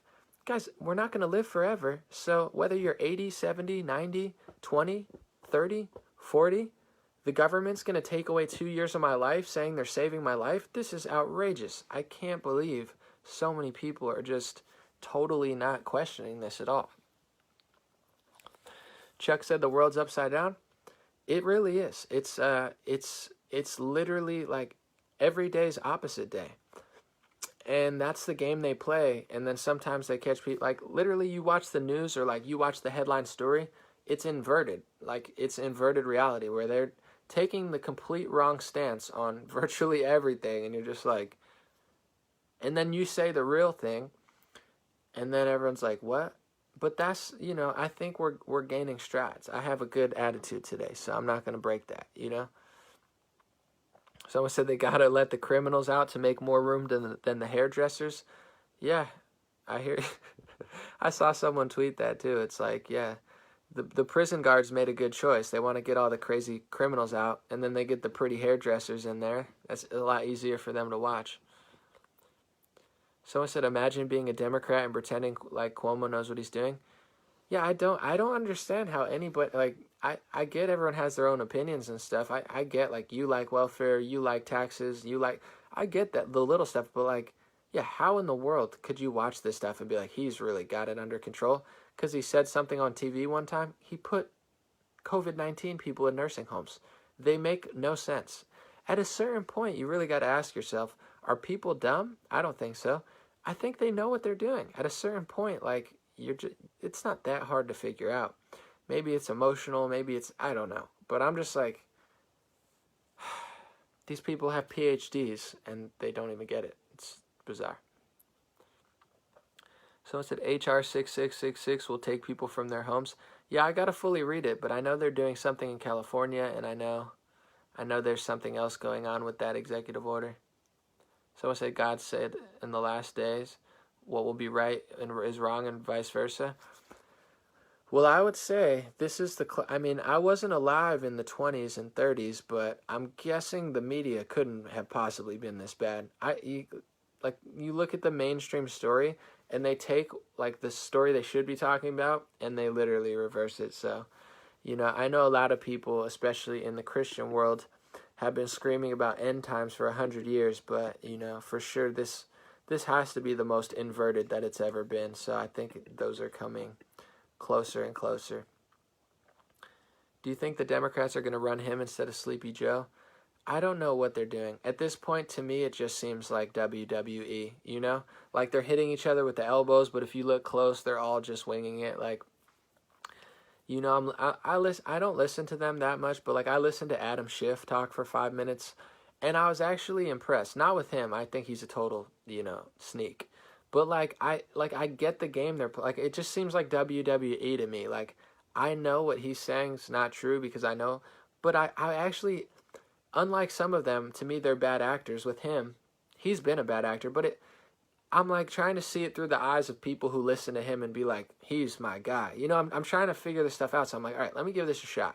Let me watch like Rachel Maddow. Let's see what Adam Schiff's saying. And I'm trying to put it through the eyes of like, all right, people watch this and like they think, man, he's going to save America, that Adam Schiff from Donald Trump. And I'm like, I'm trying to figure it out. And I'm like, okay, I guess I could see why people would say that. But overall, to me, it just seems like freaking WWE, where it's just like everybody's just making crap up. And then they fight. And then it's like Trump versus Adam Schiff and like the Democrats versus Republicans. But they're fighting about stuff that doesn't even matter. Like overall, they're fighting about stuff that doesn't even include COVID-19 at all. They always make the fight here. And then like what we should be. I'm just like, all right, this is getting weird. Yeah, it's bizarre.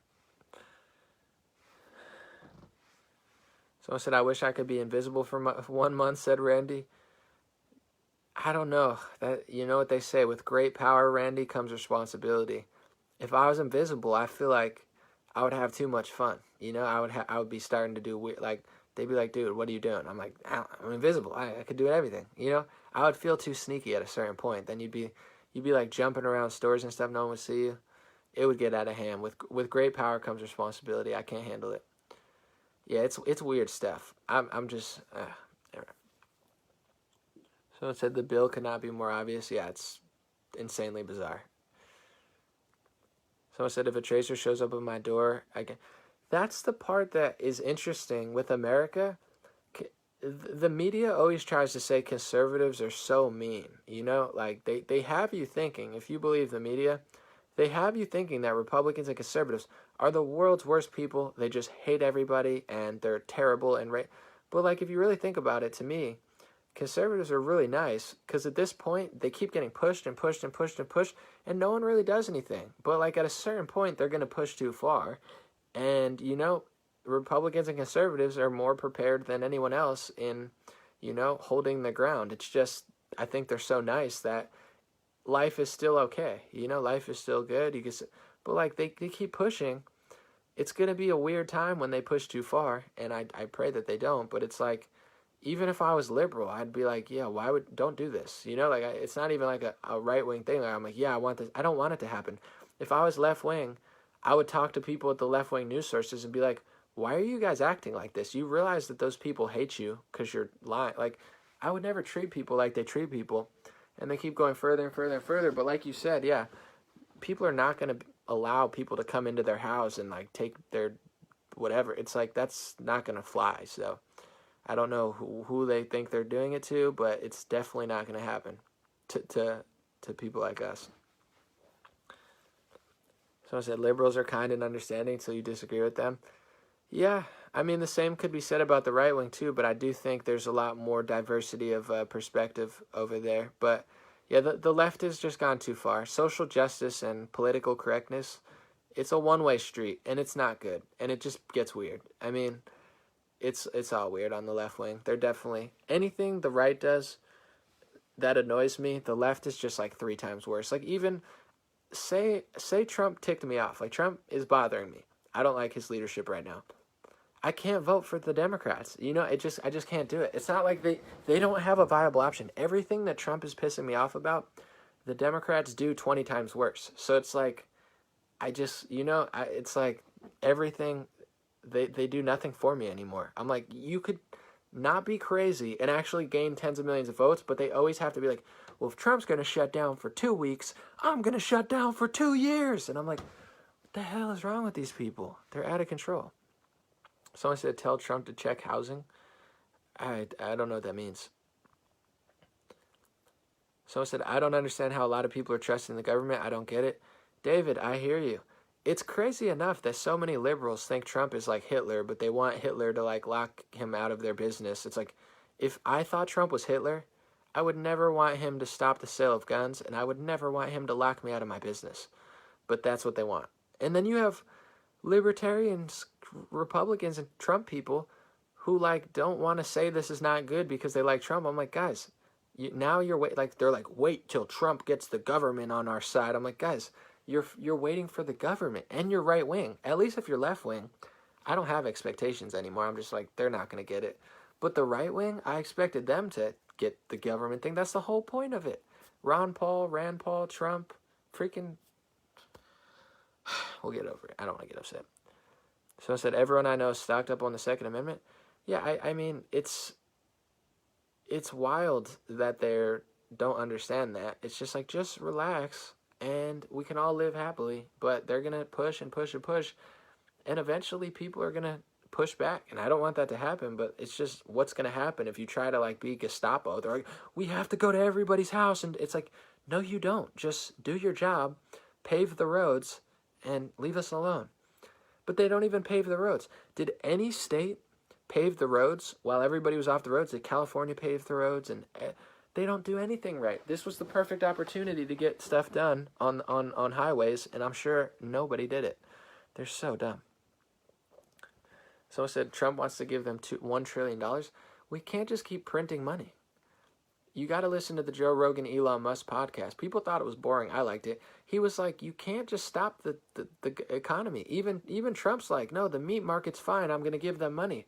We don't want all this money. I mean, we'll take the money, but we want to go to work and do things. Like, you can't just pay people to make, like, they got to make things. If we're not making things, they're not getting made.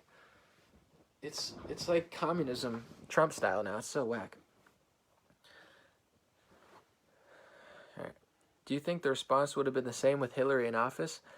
It's a good question, because it's like, I don't, it's hard to really see what they would have done. Personally, if Hillary's in office, I think they don't attack as hard. Like the media wants to destroy Trump. With Hillary, the media would have been a PR team, The media would have protected her, defended her. I think it would have been a lot scarier in the sense of the Department of Justice and like having all her people there and judges would not be good. So overall, I think Trump is better. But I think if Hillary would have won, I think the left wing and the right wing would have united. The progressives, the Antifa, the Bernie Sanders type people, the Trump supporters, the libertarians, the independents. I think there would have been the biggest resistance. Like Trump, regardless of what they say, he's kind of unpopular, but he's really popular. People like him. I don't think Hillary would have had that same crowd, and I think a lot of people would have, rallied against her. But I don't know. Who knows? It's like, would this have all happened if she won?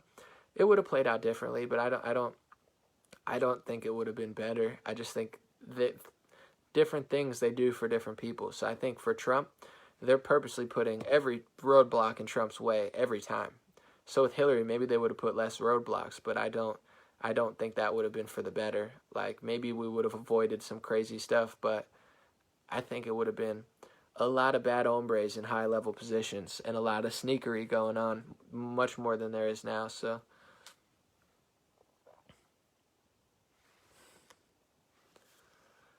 I said, I think Biden's going to get forced out by September. Yeah, I don't know. It's just like end-stage clownery. Like, Joe Biden is just,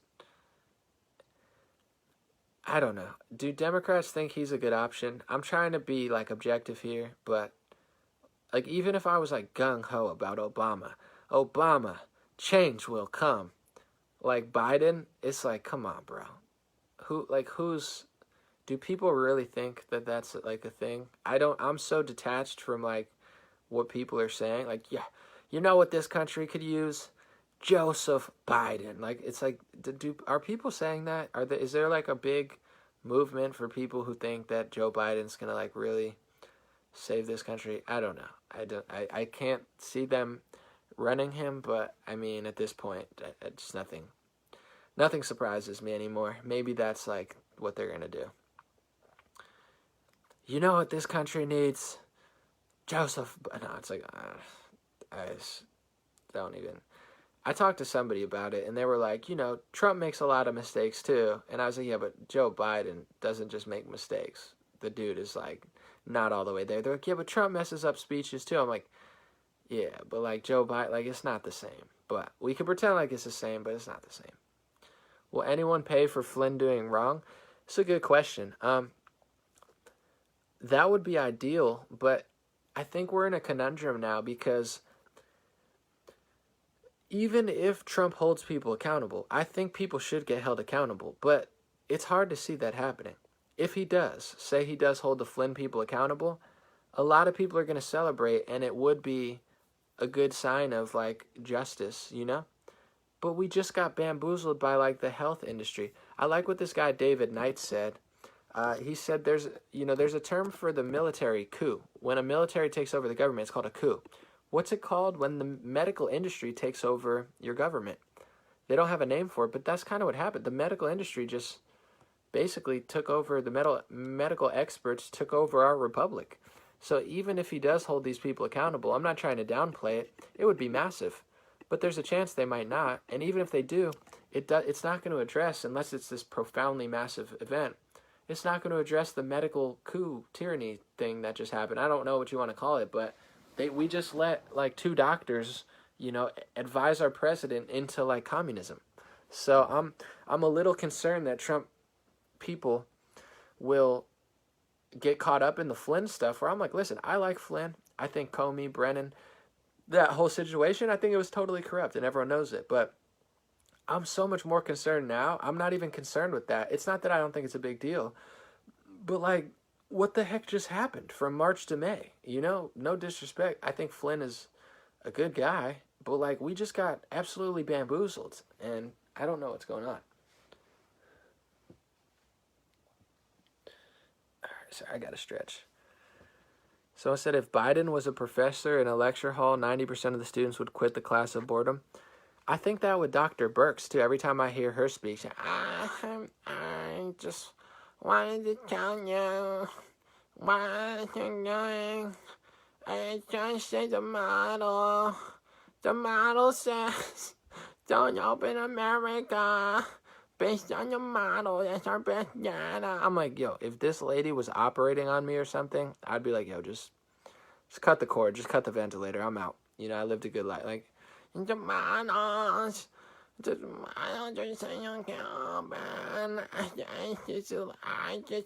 It's like, just stop talking. In that sense, I think it's good that Trump ended the coronavirus task force.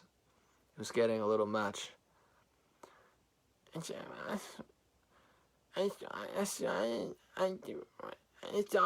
the best information we have. You gotta shut down America for like, I don't know, like a year or 2 until all the vaccines come. You can't open. I know this because I wear a scarf instead of wearing a mask. Masks are for you. I don't wear masks because I'm a special girl. I wear my mask around my neck like a handkerchief, and it makes me feel like a superhero. It's like, dude, stop with and then people are like, no, it's okay. I'm like, she's better than Fauci. I'm like, yo, get all of these people off the television. I'm so tired of it. My Birx impression is just crushing today. 10 out of 10. Listen, I don't need your opinion. I think it was on point. It's the models. And then, like, if Joe Biden was the professor next door, at that point, you might as well just drop out of college. I can't even do a Biden impression. all men and women are created with the by the the thing. And there were roaches, and and the kids used to rub my leg hairs, and they'd stand up and turn blonde, and the sun, and the roaches, and I love kids sitting on my lap. And you're like, yo, what did he just say? I showed somebody who liked Biden, and they couldn't even make up an excuse for it. They were like blown away when they heard it. They were like, what's he talking about? Because they were trying to like make excuses for him, but they're like, roaches? What is he talking about? Like a little joint? Is he talking about like a roach? And then you look up, there's like a slang word for like little kids as roaches. Like, what the, like, it's all bad. He was like, I don't know what that was. I was like, yeah, that's the guy you're going to vote for. The model. It's the model thing that you can't leave your house, but I can wear handkerchiefs. But you can't, but I can. You have to wear a mask. I'm going to wear a handkerchief, and then we'll meet at the 7-Eleven, and you go in with the mask. I'll sit here with the handkerchief. These people are obnoxious. Someone said, you're the best quarantine relief ever. I think so too, but I'm biased. Why is everyone freaking out? The WHO said in January it wasn't human to human. I got a good Dr. Burks. I'm on it. It's a liberal approach. Instead of like counting how many deaths there are, we just have a liberal approach, and anybody with coronavirus, I mean, we just say they died from coronavirus. So in that sense, yeah, we're lying. But I mean,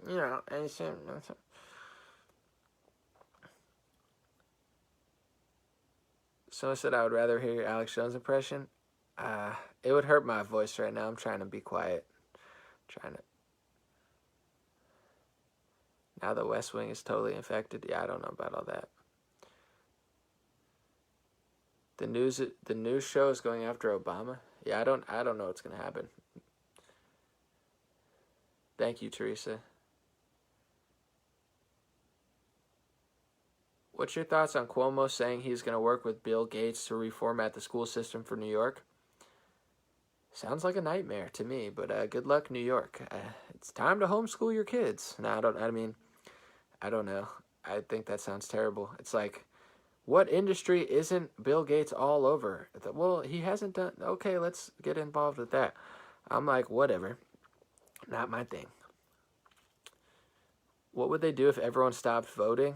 I don't know. Elect one of them based off however many people who did vote, and then just do the same thing they're doing.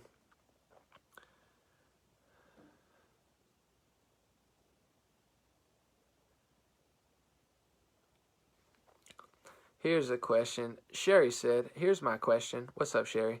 The virus came from China, yet China made the mask being distributed. Why wouldn't they have a big chance of getting contaminated with coronavirus?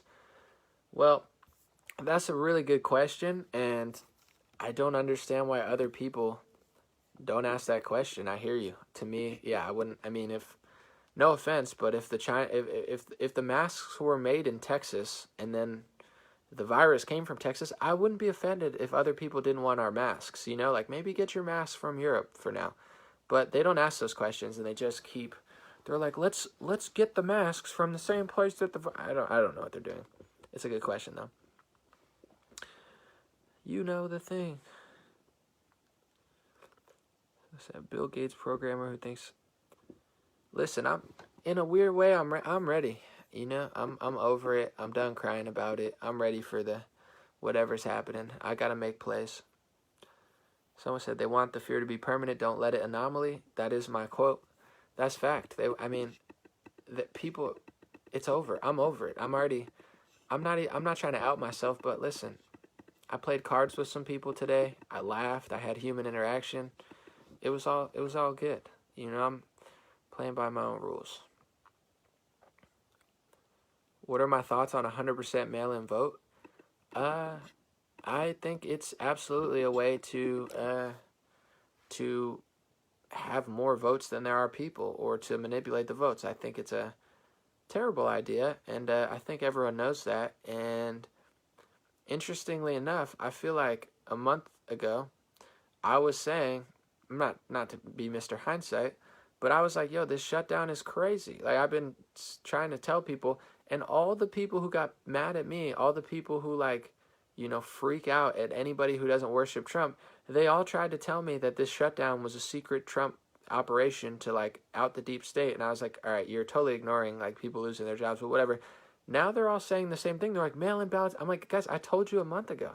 It doesn't matter now, but it's like the same people who were giving me crap for being right a month ago, now they're just like, this is bad. I'm like, yeah, this isn't a Trump plan. He didn't plan for Gavin Newsom to get mail-in ballots, and he didn't try to bankrupt your company. Why would he do that? But like people don't want to believe that anything happens outside of Trump's realm. It's like he's not going to bankrupt 30 million people just to take out Nancy Pelosi. Like it's not how it works, but whatever. Yeah, so it's time to move out of New York. Here's what I want to say, though. I do want to say this. If you want to move to a red state or you want to move somewhere, that's fine. You want to move out the country, do what you want to do. I'm not here to stop you. But I do agree with this. One of my friends said in California, at a certain point, we can't run. Some people try to shame me sometimes because I lived in California for a long time. People are like, oh, Anomaly lives there. Guys, there's 20 million people who support the president in California. There's a lot of red. Most of the state is red, honestly. It's just not the big cities where all the people are. We can't run forever. So it's like I thought in November of 2019, it's still on my Instagram, I said, I got to get out of California because they're going to push medical tyranny. I knew they were going to do, not this, but they were already doing it in November. And I knew once they did it to kids, which is what they were doing, if you don't get the vaccine, you can't go to school. I don't care. I'm not anti-vaccine. I'm pro-choice. I'm pro-freedom in that sense. I don't want to be forced to take a pill. I don't want to be forced to take a vaccine. Make it optional. That's all I asked for. If they didn't do that, I knew they were going to go further in California. So I was like, I got to get out of here. Little did I know, though, they brought it to the whole country. So at a certain point, we can't run forever. You can run from California to New York, to New Jersey, to Florida, but Florida's still doing the phase plan. Yeah, it's probably going to be better in Texas, but still, you get what I'm saying? At a certain point, we can't run away. If you want to leave the high taxes or high prices or whatever, someone said, hold your ground, soldier. That's all I'm saying. If you were like, I might want to post up in Tennessee and get a nice house or something. That's a possibility. Like, if you want to leave, leave. I'm not telling people to stay where they're at. Do what you want to do. But at a certain point, we can't run forever. I'm not going to leave the country. I joke around. Yeah, I want to go to Sweden because they're more free. It's a joke. I love this country. I want to stay here. So, we can't run forever. We could run all over the place, but eventually they'll come for Texas. They'll come for Tennessee. They're Florida. So, that's it. Someone said, is the virus going to go away? Probably not. Maybe eventually. But overall, the good news is the mortality rate is really not that high. If they stopped counting every death as a COVID death, guys, this is not, I don't think it's nearly as bad as they're saying. So there's a fine line.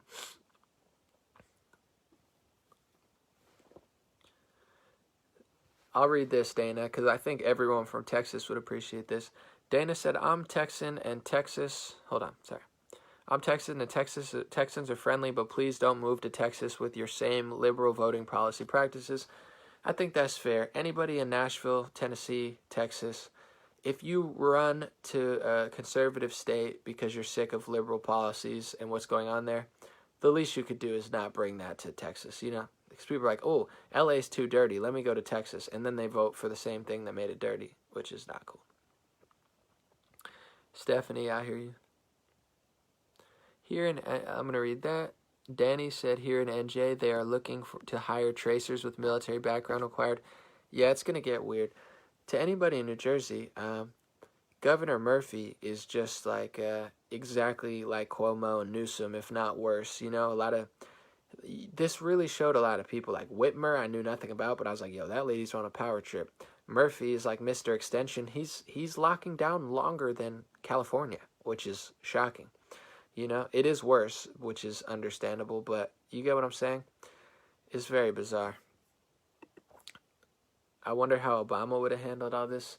Yeah, it's not even worth thinking about. I'm sure not well, but the media would have been on his side. It would have everything about it would have been different. The culture, the celebrities, the media, they're all backing Obama. With Trump, my criticism is not that they criticize Trump. I'm annoyed at Trump right now. But when I'm annoyed at Trump, I actually make sense. These other people, they lie about everything. I wish people challenge Trump. Just not Jimmy Kimmel, Jimmy Fallon, Trevor Noah, NBC, CBS. All of them, they're all liars. Nothing they say ever makes sense. I would love nothing more than liberals who challenge the president just stop being pathetically dishonest. And that's all they are. All they do is screw everything up. I don't know how they sleep at night. These people are awful. All right. Jesse said, do you think the higher courts are going to uphold the Constitution, or will they also justify the overstep of politicians? I don't know. It's really hard to tell what they'll do. And on that note, I think that's the important part about getting conservative judges. I wouldn't care if liberal judges did what was right. Like, liberal judges 30 years ago probably uphold the Constitution. Everyone believes in the Constitution in America, but now it seems like the right wing is the only one that cares about civil liberties. It's so easy to dupe the left wing. So in that, I hope there's a lot of judges who value the truth and justice and the Constitution over like hyper-partisan like quackery. All right, I'm going to stay for like 5 more minutes and I'm going to take off. Thanks for being with me tonight, guys. I had fun. My Dr. Burke's impression was on point. Listen, I don't normally pat myself on the back with my impressions, but I'm just going to go and say that was 9 out of 10, 10 out of 10 impression. I'm impressed with that one. It came out good. Sometimes I go to do it and it doesn't come out right. Tonight, it came out perfect. Or at least as good as I can do. Do you think Newsom will get away with the mail-in ballots? Yeah, I don't know how the law works, you know? And in this situation, this is why Trump needs to say what I'm saying. Like, people don't realize. They think I'm criticizing Trump to be, like, edgy or something. I don't need to be edgy. You know, I'm edgy enough. I hate Trump now. I mean, that's not what I'm doing. If Trump doesn't understand what they're doing with the numbers, and if Trump is being wrong, he's digging his own political grave, metaphorically. You get what I'm saying? This could end in a month. This could end in a week if Trump gets what they're doing. But Trump doesn't get what they're doing. He perpetuates it, and then they do mail-in ballots, and Trump's mad at the mail-in ballots. Bro, you gave them a reason to do mail-in ballots. You extended the lockdown. You listened to Fauci and Birx. You said 3 million people would have died. Everything that Trump has been saying over the last month, including 2 days ago, it's all justifying mail-in ballots. So he might have a hard time winning in a court, because now if the pandemic is this insane thing that Trump has built it up to be, they might have the justification to do mail-in ballots. If Trump gets his crap together and says, listen, it's not good.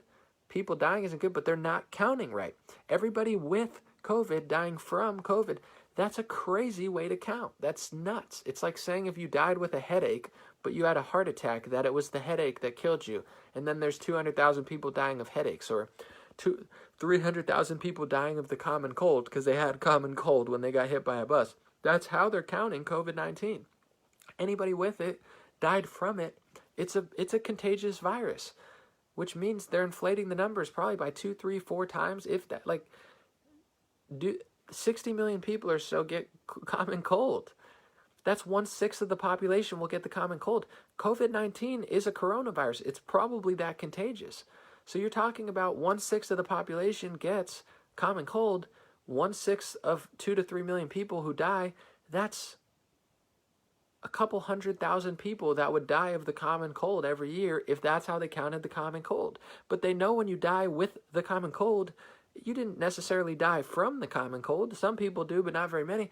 It's the same with COVID-19. Everybody who dies with it didn't die from it. There's no other tally that they do like this. He has to say that, or else he's digging his own metaphorical grave. He's saying, you know, it's terrible, it's horrible. And then they do mail-in ballots. How can you say no to mail-in ballots? If it's so terrible, yeah, people should stay home, but it's not that terrible.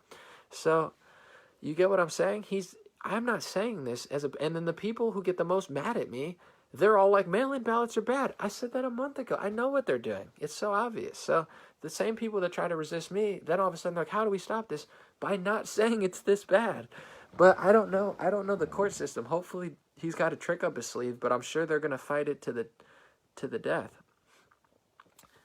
Oh yeah, happy Mother's Day. God bless. 12 o'clock. Happy Mother's Day to all the mothers on the East Coast. If you're on the West Coast, not yet. You got 2 more hours, but God bless. Appreciate the moms out here.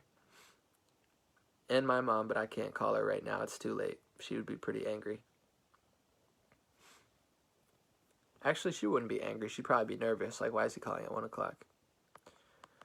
Someone said Trump is smart and strategic. I'd be surprised if he wasn't already setting this up.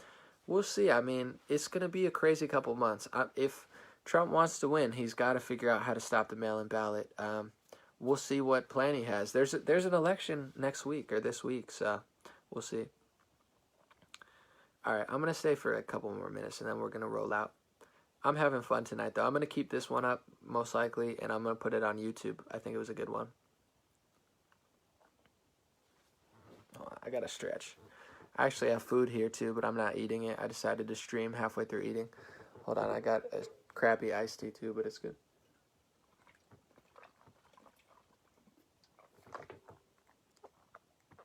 Someone said, truth can erase fear. That's a fact, Kenya. God bless. That's real.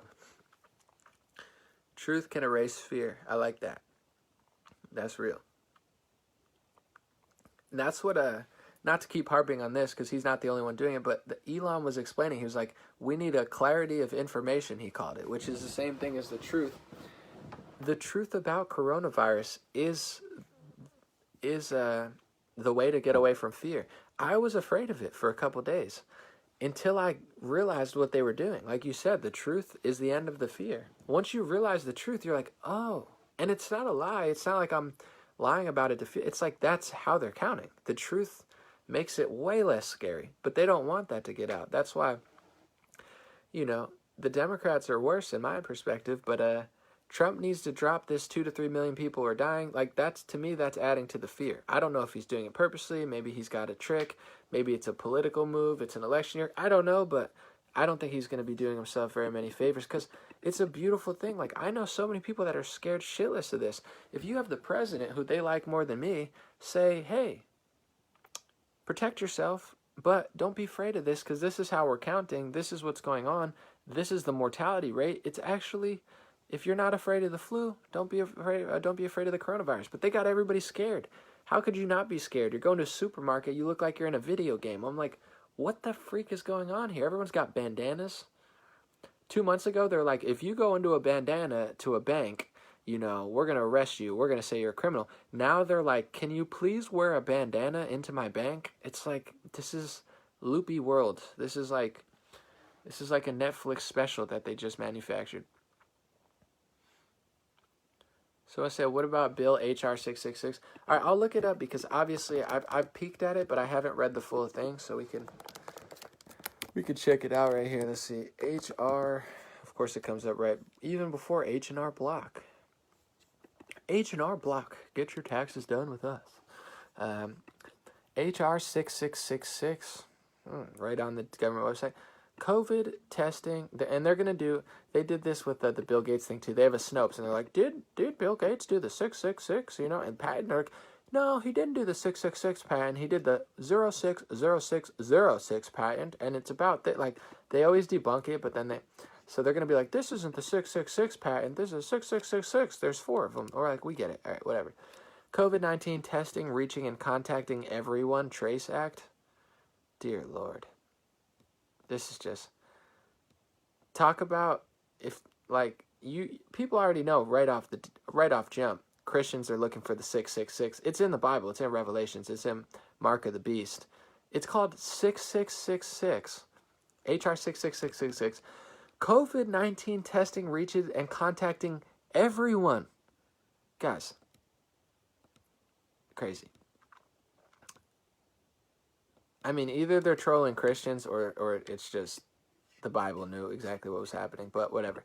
You say that, Snopes will be like, it's not true. It's not the mark of the beast. When you need and the testing and the reaching so we can test everybody. It's like, we know what you think it is, but at a certain point, it's a little bit of a reach, no pun intended. All right, I got to read this ugly bill. The act may be cited, I don't like how it says everyone. Tracing, reaching, and contacting everyone act. Why do you have to trace everyone? All right, I'm reading blah, blah, blah. This is creepy. Yeah, I'm going to have to take longer. the term hotspot means Trump needs to get on this stuff, guys, or else I don't trust it. Like, this is not cool. I know a Democrat did this, but still, I don't know. I gotta read it all. It's so creepy. All right. Yeah, they want to. This is literally a Congress bill. It's Congress Bill number 6666, and the name of it is the Trace Act, testing, reaching, and contacting everyone. Everyone. Hold on. Let's get the Bible. We're gonna get the Bible out. Hold on. We're gonna get it out. Let's go. I hope Snopes checked this. I'm gonna fact check the Tracing Act. Let me see what it says. Hold on. Where's it say about the mark of the beast? Hold on. We trying to. I read the whole Revelations because I was like, I want to skip to the good stuff. I haven't read the whole thing. I was like, let's go right to the end. What part is it in? I wanna find it.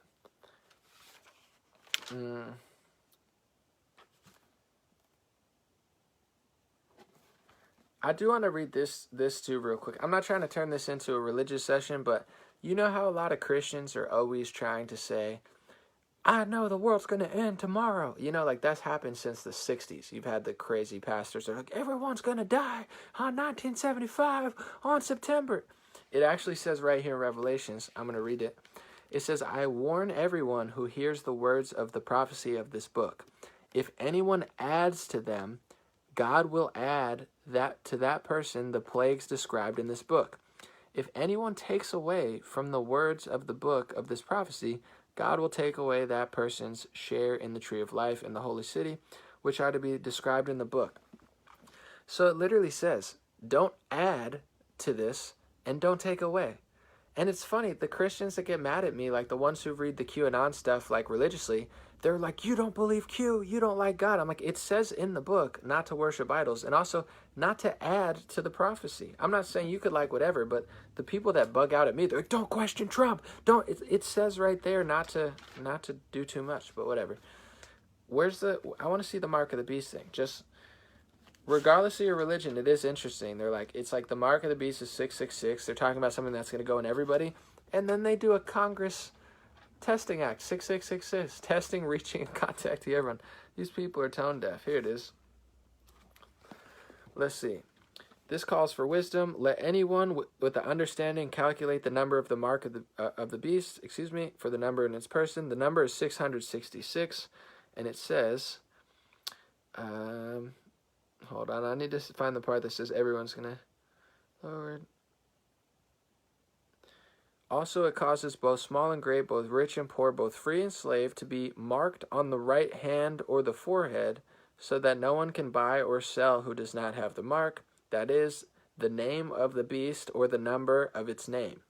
So they literally say, in the Bible, it says that rich and poor, free or slave, you're not going to be able to buy without the mark of the beast on your hand or forehead. And the number is 666. And Congress is passing 6666 COVID-19 testing, reaching, and contacting everyone Trace Act. Isn't that just interesting? You have to admit it's interesting. Someone said it has nothing to do with the Bible. It gives the health department to force test you and quarantine you. Yeah, that sounds great. It's interesting stuff. Yeah. They don't hide. Yeah. Well, it's nuts because it's like they try to act like everyone's so kooky. They're like, don't believe that. And then they do literally exactly what the book says. And it's like, they're like, who, me? It's like, just stop. Just stop doing that. Someone said adding the 6 is ultra bad. Yeah, I don't know. I just think it's... And then they're like, Anomaly read the Bible and we fact-checked it. It's not 666. It's 6666. And it's not the mark of the beast. We're just quarantining. It's like, we get it. We're just talking. Leave us alone. It's funny, they did a Snopes here. I'll read it real quick. They did a Snopes on the Bill Gates one. So funny. So, Snopes, I'm going to read it. It says, does Microsoft own patent 666 about implanting microchips in people? That's the fact check on Snopes. So, they fact checked that, and it says, hold on, I got to scroll down. Rating is mostly false. It says Microsoft owns patent 666, blah, blah, blah. It's mostly false because they don't own a patent 666. It says, what's true? Microsoft published a patent for a cryptocurrency system using body activity data. This patent is filed under the number W02020060606A1. What's false? The number is what I said. It contains 3 sixes, but it's obviously not the same as 666. The patent focuses on tracking body activity via wearable technology such as a smartwatch and makes no mention of implanted microchips. So you get they cover it and they say it's not 666, it's W020, but there is 60606 in it, and then they're like it's not a microchip, it's a wearable technology, which is true. I get what they're saying. People get a little carried away, but overall it's still a little creepy. It's like they'll do that to this one too. They're like, it's not all of it. It's just, I'm like, yeah, but it's just still weird. It's a little weird.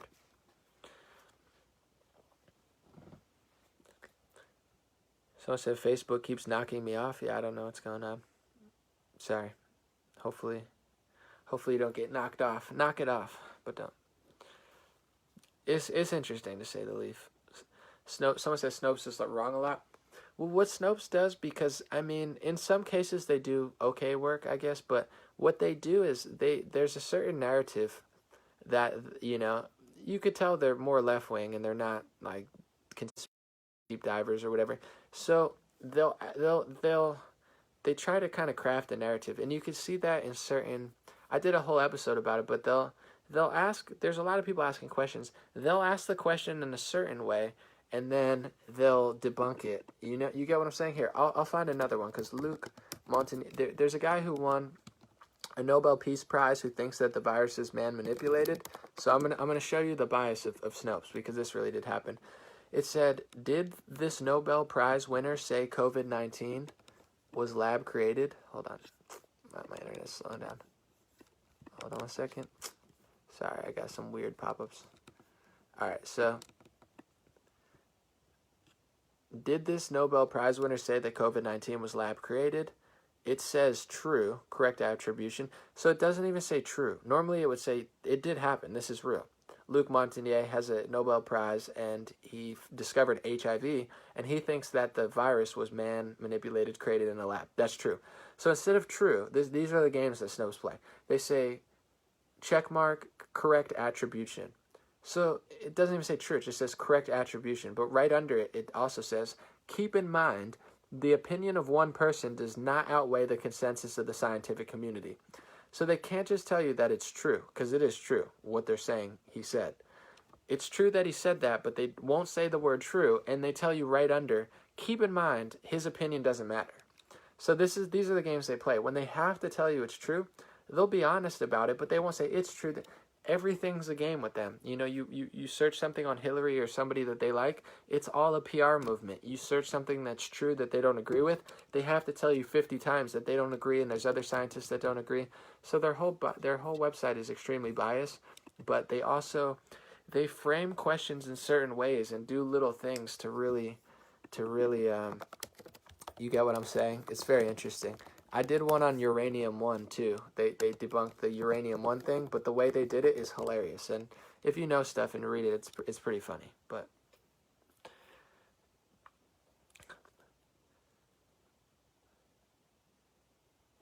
someone said they tended to debunk how the question or statement is framed, not what the general takeaway is. But it's also, if there's a certain thing happening, there's hundreds of people asking questions. Sometimes they'll pick an outlandish question, like it's a real thing, but they don't want to explain it, so they pick this question that's outlandish, and they say that's false. But that's not the only question people are answering. Like some people, like, is he going to plant a microchip in you? Like, there's some people asking that question, but there's also a lot of people who aren't saying it that way. They're like, there's a bill 060606, it involves tracking the body, it's a little creepy. That's what a lot of people are saying. Only a few people are saying, it's this, he's implanting this for sure. And then they pick the craziest version of the question so they can debunk it. Because if they pick the less crazy version of the question, then there's not that much to debunk. You get what I'm saying? These are the little games they play. Someone said fact check the fact checkers. Yeah, we do that. Someone said Revelation also says that God wins. Yeah, it's going to be a wild year. I mean, hopefully it all blows over and, we can be wrong again, because a lot of people have had false predictions. The world's gotten crazy and it's leveled out. But in my lifetime, this does seem very bizarre. So I try not to get ahead of myself and try to prophesize over the prophecy. But, anybody with two eyes is like, yikes, this is getting a little weird. Jimmy said, "You're a douche, a dush." I don't know what you're mad about, but all right, I'm just gonna block you. Sorry, we're having a fun day. All right, I'm gonna stay for like 5 more minutes or so. Someone said, "You're trying to treat the entire nation like New York, New Jersey, South Dakota fared well. They didn't." Yeah, no, I hear you. The one-size-fits-all approach, I think, was a mistake.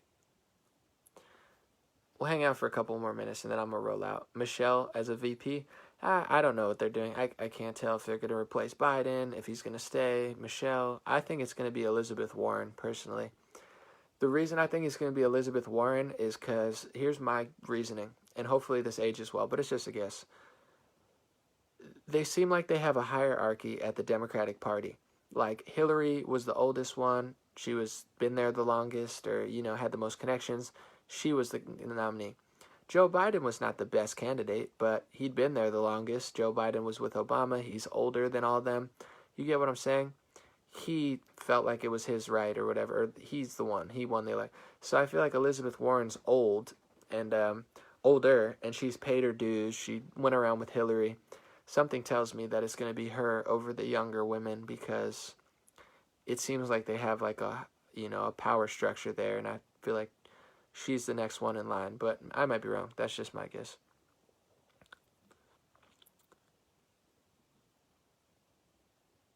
What do I think about the meat supply? It's a good question, Melody. I think we need to open up America, or else it's absolutely going to be bad. And this is another thing I disagree with Trump on. He keeps saying there's going to be no meat problem, but that's not how the world works. There is going to be a meat problem. Is it going to be severe? Is everyone going to die? No, I don't think so. But we have a meat problem, and the longer we shut down, the worse it's going to get. So I think they're just trying to print money, and that's not the way to save the meat market. They need to open up. They need to full open up, and they're trying to spread this. Even Trump, tracing, testing. Do you test for the flu everywhere? Test. This doesn't have that high of a mortality rate. If it wasn't a mortality rate where millions of people were going to die, then yeah, maybe test everywhere. But it's not. So they're treating it like it's this plague, and Trump keeps saying, it's the plague. That's the thing. It's not the plague. So, everyone thinks it's the plague because they're listening to news, and they think that we can't play this game. Like, if someone gets the flu, you don't shut the whole meat market down. You don't have to test everyone 50 times. You just stay home. If you're sick, stay home. Don't get other people sick. That's how it works. And some people come in and get other people sick, and they're assholes, and then, you call them out on it, and it's just, you can't just, they're trying to screw everything up, and it's going to be screwed up for months and years until they stop doing this. Well, we can't go back to work until May, till June, till July. You need a test. We need to shut the whole meat market down. The whole strategy is all bad. It's all bad. There doesn't need to be mass testing. There doesn't need to be mass, injections. Like, if people want to get a vaccine in a year or 2 years, we've never had a vaccine this fast, and that's not good. Trump's rushing it. Even Bill Gates doesn't want to rush it that much, And I you know how I feel. I'm not a fan of that guy. Even Fauci says the vaccine's not going to be done for a year. It's not feasibly possible to create a safe vaccine in like 6 months. And Trump is all gung-ho about it. It's like, bro, slow down. Even the two people that I don't trust at all wouldn't even dare say that we're going to have a vaccine done by the end of the year. And Trump's like, it's going to be done by the end of the year. We're beating the FDA regulations. Yeah, you could take down the regulations, but why would you do that? You need to test humans and test them long and hard, because you can't just do that. So their strategy, I can't stand their strategy front to back. And for sure, the meat industry is suffering, and it's going to keep suffering until we break out of this matrix of control of treating this like the plague. Well, you can open in June, but then everyone at the meat place has to get tested. And if guys, there's a meat plant that had 100+ people with COVID-19. That sounds scary, but do you know what? None of them knew they had COVID-19, guys. what type of a benign style virus is this? I'm not saying it's benign, but you think 100 people could have the flu and nobody would know they had the flu? What is this virus? Ready? COVID, meat, plant, all positive. Guys, straight in the news. 138 employees at a Central California meat plant tested positive for coronavirus. Hundreds of pork plant workers tested positive. 400 employees at a Missouri pork plant tested positive for COVID-19. Guys, none of them had symptoms. There's no 400 people have the flu. Nobody knows it. Guys, this is not a plague. If 400 people, probably over the age of 20 or 30, probably some in their 50s, have COVID-19 and none of them had symptoms, now they're going to shut the meat market down. Guys, it's okay. That's a good thing. 400 people have a virus that they don't even know they have because it's so mild, and they're all working. So, what are they going to do? Employees who tested positive were asked to isolate at home and will be paid, so they took them all out of work. Guys, they're screwing the meat market up, and it doesn't matter. It doesn't matter how much Trump says he has it under control. He's starting to be like a salesman. I have it under control. Let these people go to work. If 400 of them had the flu and no one knew, that means that the flu is the most mild flu in modern history. It doesn't exist. This is, when it's all said and done, this is probably more mild. Would 400 people have the common cold? If 400 people had the common cold, I bet you half of them would know. Like, this is a crazy virus that is wildly not deadly on a massive scale. The mortality rate, when it's all said and done, when you factor in antibody tests and who had it and didn't even know, guys, I guarantee this mortality rate is shockingly low. Someone said, I don't trust. Yeah, if they didn't test those people, none of them would know. And what people don't understand, too, is mass testing. If they tested the whole country for the flu, everyone has to get a flu test. There might be people who have it but don't even know they have it. That's okay. That means your immune system is handling it, and you don't even have it's. You get what I'm saying? It's not a crazy travesty. If 400 people had Ebola, they would all know they had Ebola.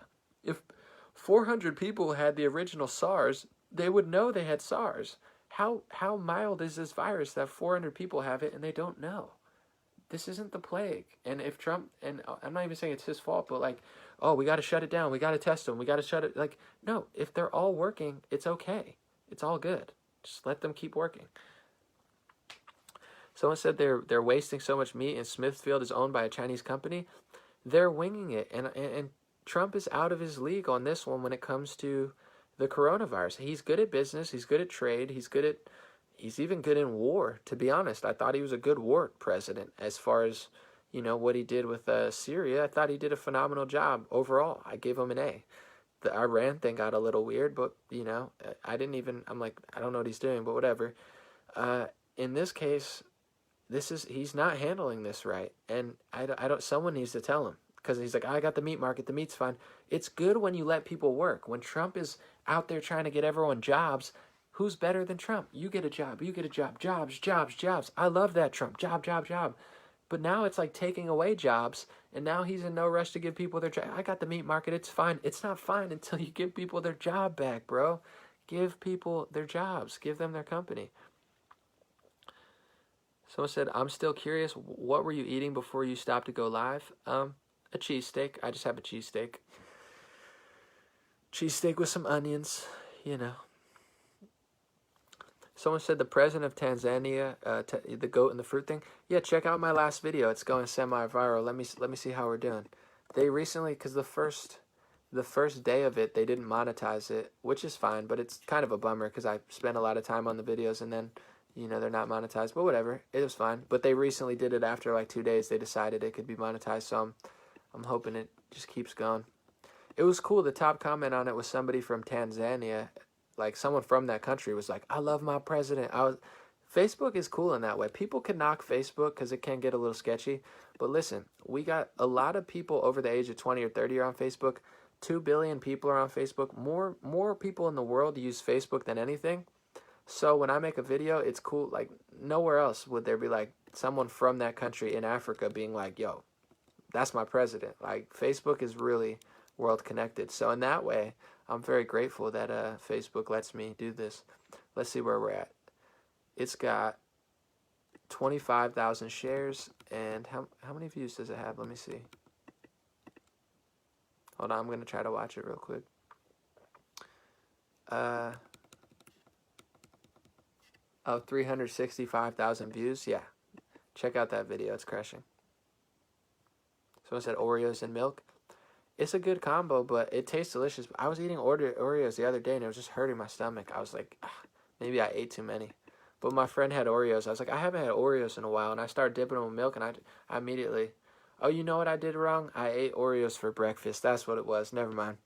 I woke up, and I was like, let me just eat Oreos, and I had chips and Oreos, and that was the most disgusting thing I've done in 2 months. I was like, it was a waste of a day. I was like, let's just pack it in. So, correction, just don't eat Oreos in the morning. It might be tempting, but don't do it. And I don't eat Oreos for breakfast every day. I was feeling bold, I guess, that day at my friend's house, and it was really disappointing. Someone said, but they're censoring? Yeah, no, they're going nutty. But I'm just saying, I'm appreciative. They haven't cracked down on me. They demonetized my one page, but I don't even care anymore because they were doing that for a while, and then I just started using my own page more. Now I do most stuff on my own page, and now they took that away. I'm like, whatever, you can take that, but just don't take this from me.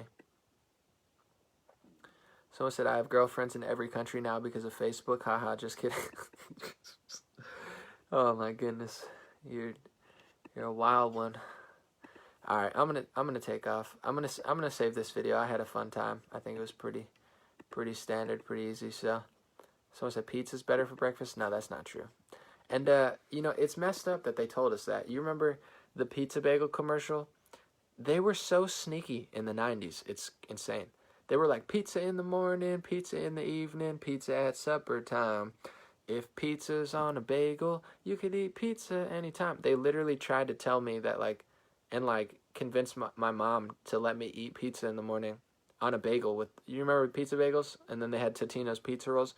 It's so bad to eat pizza in the morning. I mean, it's okay to do, but, it's not, a thing. And they made it a thing. And I'm like, oh, yeah, it's on a bagel. It's on a bagel. I could eat it in the morning. And, moms were like, checks out. It's on a bagel. It was like Cookie Crisp. That's disgusting. I ate that, every morning. It's like, Cookie Crisp. It's like cookie sugar cereal. Your kid wants to eat cookies for breakfast. Yeah, but you don't let them eat cookies. They're like, what if we put it in a cereal? And I'm like, the moms were like, checks out. I guess so. It's a cereal. It's like, dude, they were so sneaky. It's ridiculous. Yeah. Such a sneak. And then milk, just drink milk, eat cereal, and eat pizza bagels in the morning. I'm like, it makes sense to me. I'm just eating Hot Pockets for 3 times a day. No wonder they're like, what's wrong with the kids? I'm like, well, you fed them Hot Pockets for 20 years, so it's probably not the best thing for their health, but whatever. Yeah, pizza bagels are delicious, so they're not the healthiest breakfast, but let's be honest, they tasted really good. All right. Someone said you like this vid because of your Burks impression. No, that's not why, but I'm hit or miss. Sometimes I go in for the impression and it's not funny and it's not accurate, and then we just fall back and we just move on. But today I hit the Burks. I'm better when I tie this around and I get my handkerchief, but I didn't want to go all out. All right, I'm out. I'm gonna go to bed. Good night, guys. Have a good day. I'll be back tomorrow. I'm going to do a video. There's this doctor that said some cool stuff, so I'll probably put that in a video. But I appreciate it. I had a good time. Happy Mother's Day to the moms. You deserve it. Can't do anything, I guess, because of the lockdown, but hopefully go for a walk or something. I don't know. Just kidding. All right, have a good one, guys.